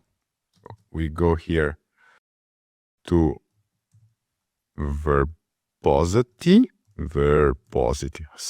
like such a strong word. And then we set it to low. So these are the common Kwargs. Now, there is a tiny error here. So we have an extra comma there. Let me have a look. And so we have type, file search. Max number of results is 20. But our vector store ID needs to be fixed because it is st.sessionState vector store ID. And statement, for whatever reason. You know what? Let's fix in chat. Let's have a look at this. Because I'm doing something wrong. I just don't know what it is. And alrighty. Aha, I think we were missing. You can see here it added an extra curly brackets, I think. Wait, what is this? No. Wait, no, wait. Why are you doing this to me? Stop. Okay, let me save this. Did we actually even change something here? Aha. I saw something. Okay, in any case, edit, redo. Right, so Control Z. Okay, you know what? Let me actually come back and copy this part because apparently I did a boo-boo. So vector store ID is just a vector store ID, which comes from the st.secrets, st.sessionState. Here we go. Okay. We save this and this is killing me. Wait, where's our ask bot? It's gone, right? Okay. You stay here. You stop. I have no idea. why it is doing this, but we are going to fix that. Okay, let me save this. Let me come back here to our mini rubber ducky. And the error is the invalid syntax, which we are now going to fix. We're missing a comma. That was a problem. Okay, so keep this. I don't think this is doing anything different. Let me keep that. Let me keep that. It's a bit odd. That was like putting green on things and now it's none. But, that's because our part is a bit broken currently. Because we have, how can I put this, right? So let's say that our app is finalized, right? Because we have here the ask bot. And our ask bot is a function that is, I think it's technically correct and practically useless. So in the next video, let's continue building this ask bot. I'll see you then.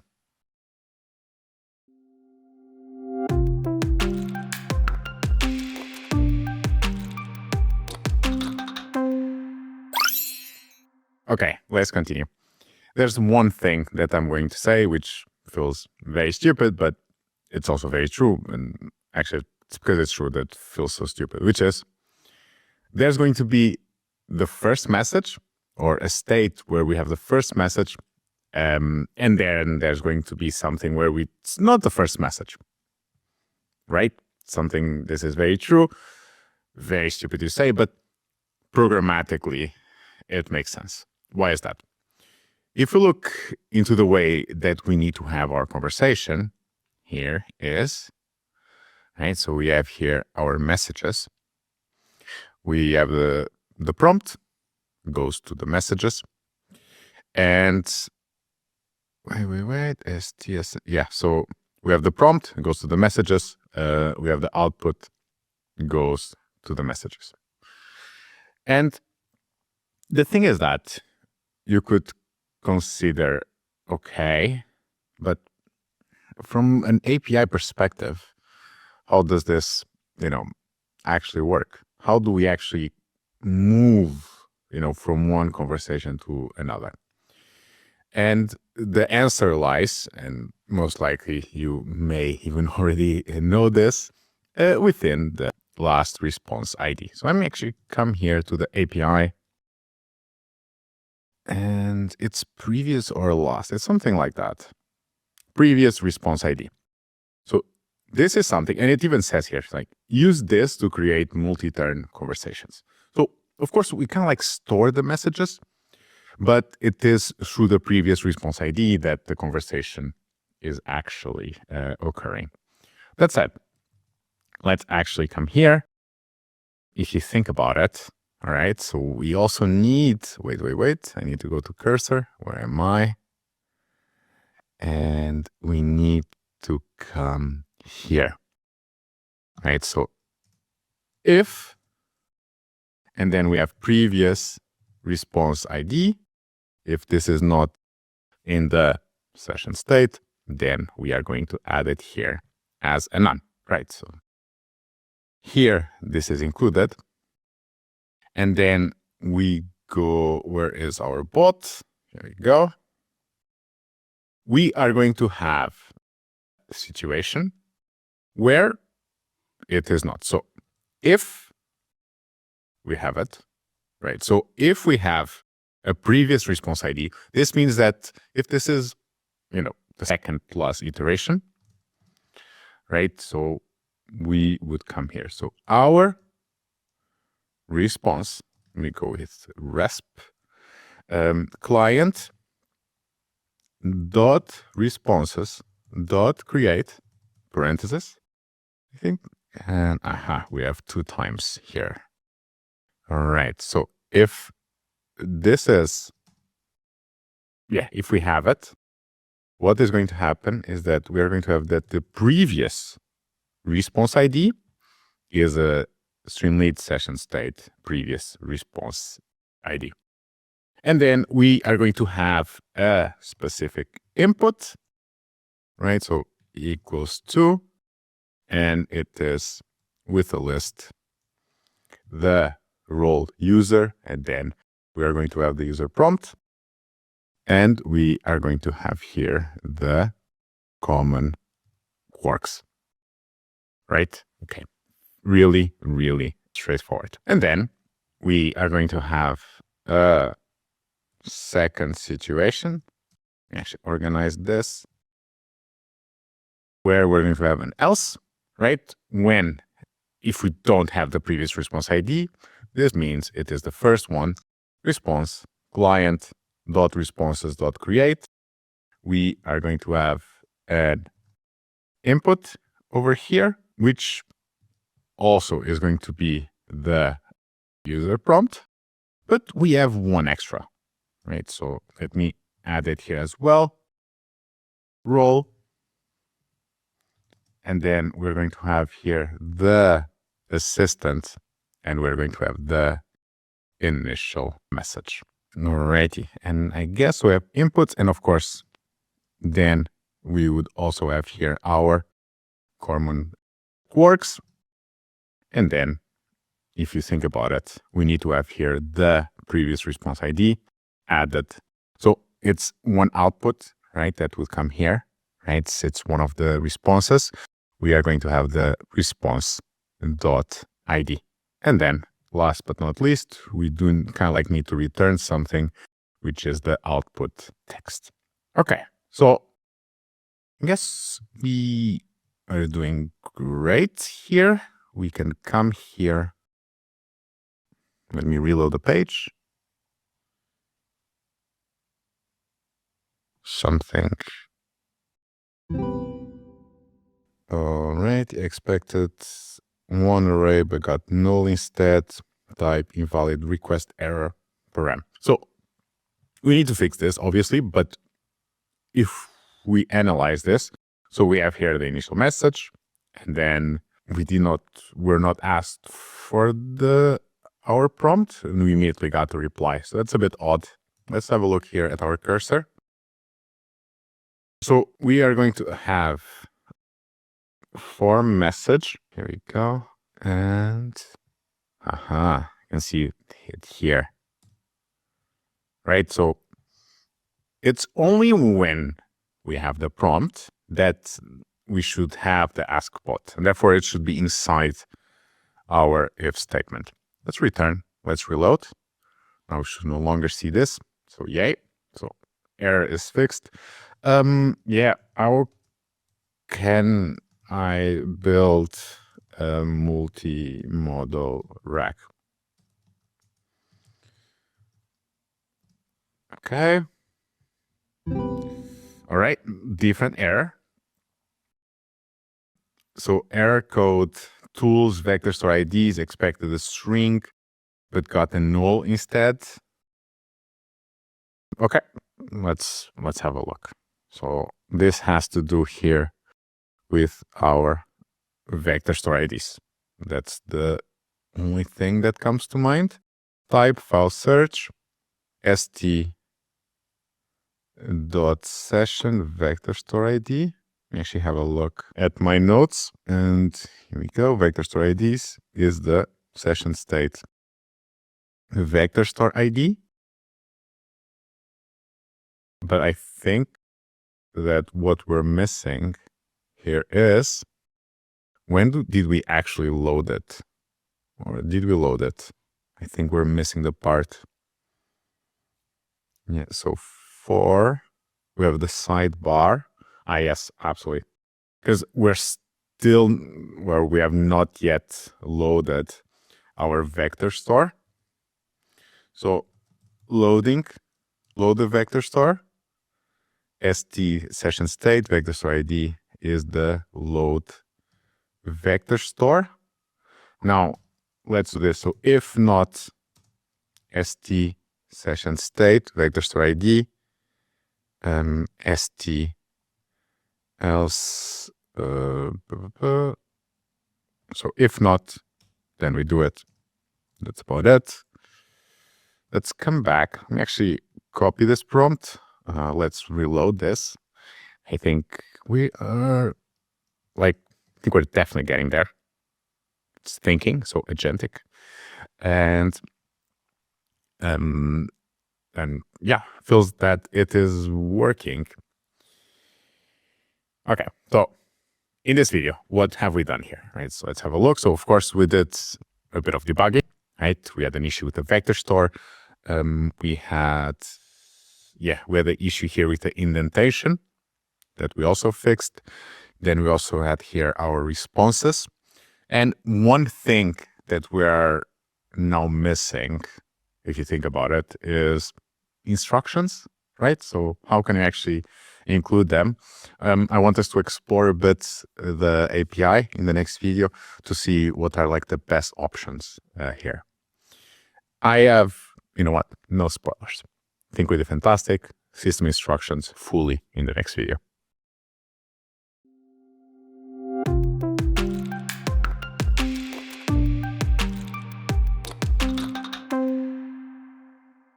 Okay, let's continue. And let's cover here a part about instructions. And we have here the previous response ID, which we have currently established. It's the way to keep the conversation state in multi-turn conversations. And then when you look here at instructions, when using along with previous response ID, the instructions from a previous response will not be carried over to the next response. This makes it easy to swap and so on. What does this mean for us, right? So we should treat the instructions as actual instructions, and you have two options, right? You can either say that you have to swap, which is fine if you consider specific use cases, but overall, it's going to be a common Kwarg, right? So this is what we need to include. Instructions equals instructions. This is what we need here to include. And let me add here, what's instructions is the instructions. Alrighty. Let me think about it. So this looks good. Dictionary entries must contain key value pairs. Okay, let's fix this. We have an initial message, right? So now we define the instructions, and like I cheated on this one with you. I have here already. So I would rather like focus a little bit on the main things that I think are important to use when you use the file search with OpenAI. So obviously an instruction, right? So a role and constraints. Concise, direct, practical, active voice.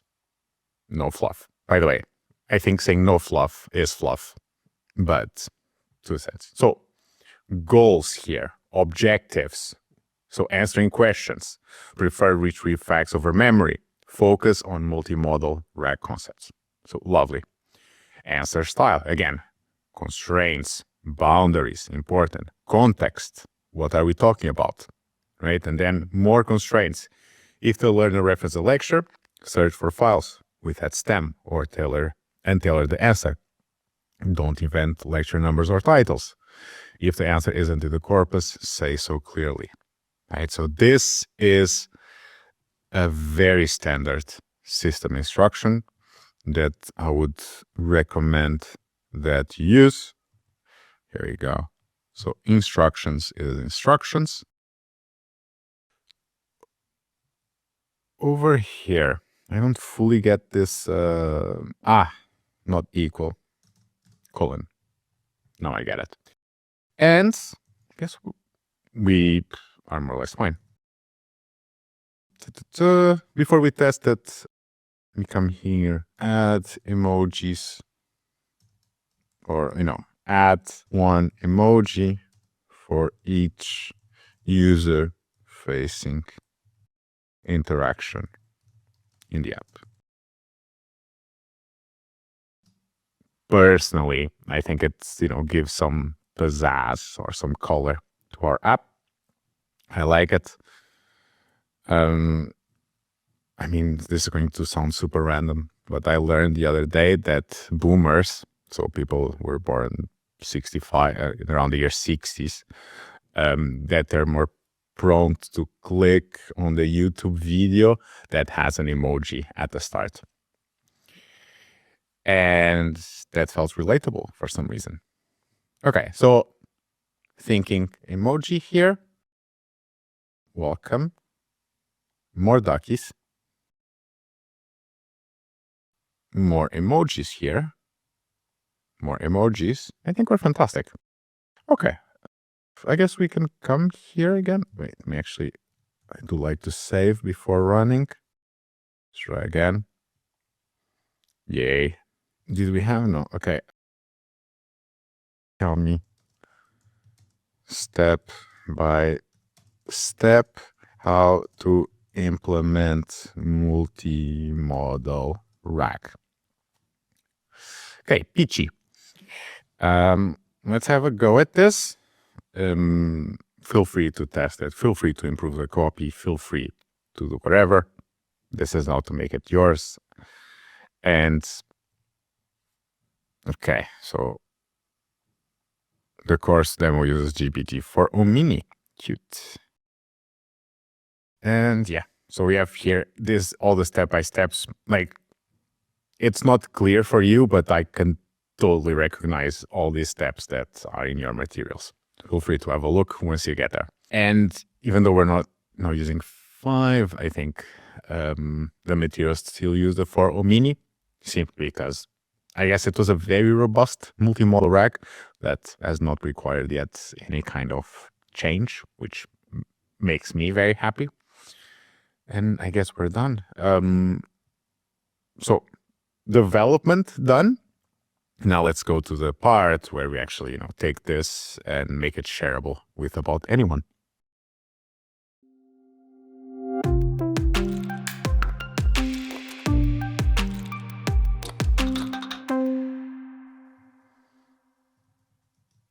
Okay, GitHub. Before we get to it, because I'm not super convinced about this part here. I'm going to add here, add to chat.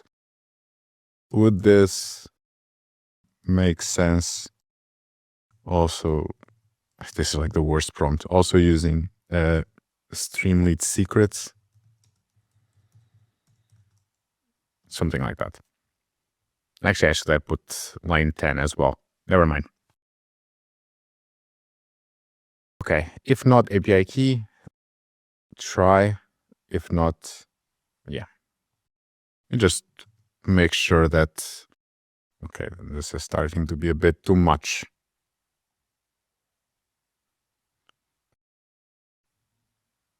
Okay, this is a hard no. This is also a hard no.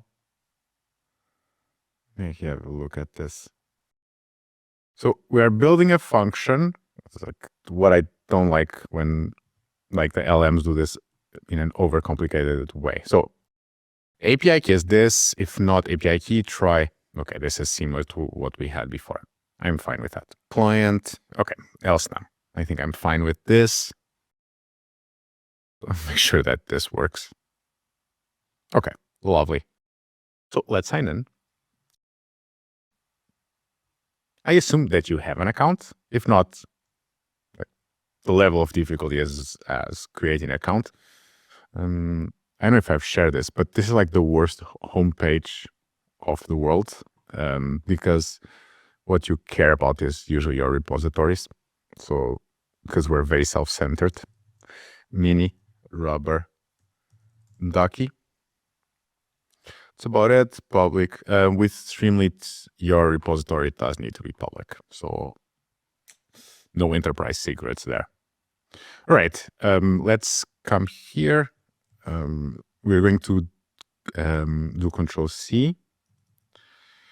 One thing that we're now missing here is, forgetting the word for it, create a git ignore file. What is the git ignore? So the git ignore is going to allow us to ignore to upload the .m file. And this means that all of these secrets stay local with us. right? So this is going to mean that there's something local, there's something GitHub. So that's the way to go. And wait, where were we? Searched, checking, and it like this is just so programmatic, so automated that like using the AI for it is really the way to go, because like this is just so massive, like 78 lines of whatever. And keep. Then I'm going to say add everything to this repo. Cool. Oh, this is great. Now we're going to do this step by step, the same way that we're doing the virtual environment where I mostly use the bot. It's the same thing for the GitHub. I find it way too annoying. And like being 100% honest, like before LLMs, I don't have a paper here. I used to have like a sheet of paper where I was basically, where I had like all the nodes on how to update my local folders based on a specific GitHub repo, and then how to update the repo with my new stuff. And just literally like a sheet of paper with what anything can do. And that's how I dealt with it. So I guess I never truly learned over the, I think, many years that I've been using GitHub how to actually use it. So mea culpa there. But I guess I survived. I'm still here and things still work. So yay for me. Okay. So we're now adding this, and then basically this implies, if I recall correctly, that we're basically mapping everything that needs to be added. So we're still not committing anything. So it even says here, no commits yet. But at some point, we're going to add and commit every single thing. Okay, git commit. So this should be the part where we add about everything. Okay, not yet. Git branch. The most important thing is that you understand when it goes well. And this is only going to go well once this is not the page, when we actually have a page with our stuff. And then when we update, this is also only going well when we have something that said, okay, last minute changed. Because the changes, they either work or not work. And this I appreciate, right? It's not like, half the changes are live. Doesn't work. Either all changes are live or no changes at all are live. Okay. Okay, this feels like it is done. Let's have a look. Here we go. 1 minute to go. Yay. We're absolutely done. So, GitHub part, a no-brainer. Next video, we wrap it up with Streamlit.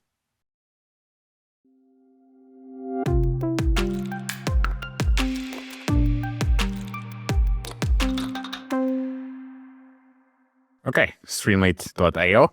Please come here, and we're going to deploy in the free version. The Pro for Enterprise, it's actually very expensive.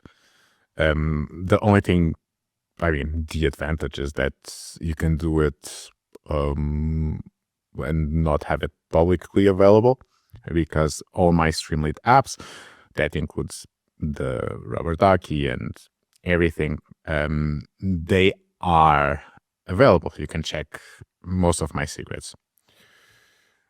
So no secrets here. And that is an advantage for sure. All right, so we come here. We're going to create an app, deploy a public app from GitHub, and we are going to find our repo, which was mini Rubber Ducky. Cool. Branch is branch. Main file is app.py. Let's, add an URL. So mini Rubber Ducky, advanced settings, Python version, personally 3.12. Come here to our cursor. I think now I need to add the quotes, but this is like muscle memory. We are going to figure it out. Either there's an error or there's not an error. If there's no error, it means that I was right. My muscle memory was working.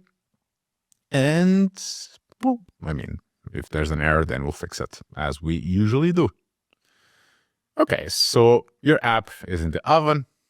Like, how easy was this?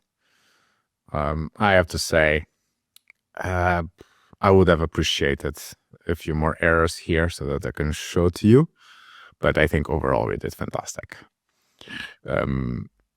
So there's two things here, right? So granted, we did not really fix a lot of issues, but also it goes to show that it can be quite easy. What is the clip model?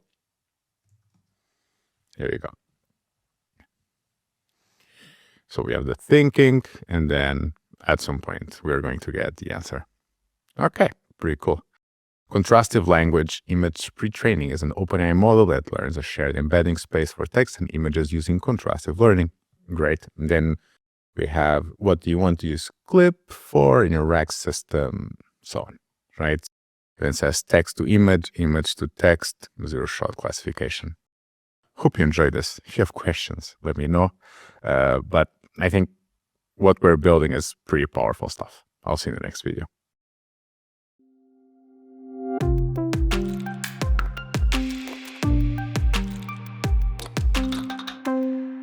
You've now built a working RAG application, and that already puts you ahead of most people who are still just experimenting with the prompts. But what you've built here is still just a starting point. In Diago's full Zero to Mastery RAG Bootcamp course, you'll go much further. You'll learn how to work with audio and images, build AI agents that can take actions, and turn what you've built here into production-ready AI systems. You can purchase the full bootcamp course on its own or get full access by becoming a member of the Zero to Mastery Academy. ZTM Academy membership also gives you full access to every other ZTM course, as well as priority support from our instructors and our community. If this crash course helped you out, please drop it a like and let us know in the comments down below. Thanks for watching, and I look forward to seeing you inside the Zero to Mastery Academy.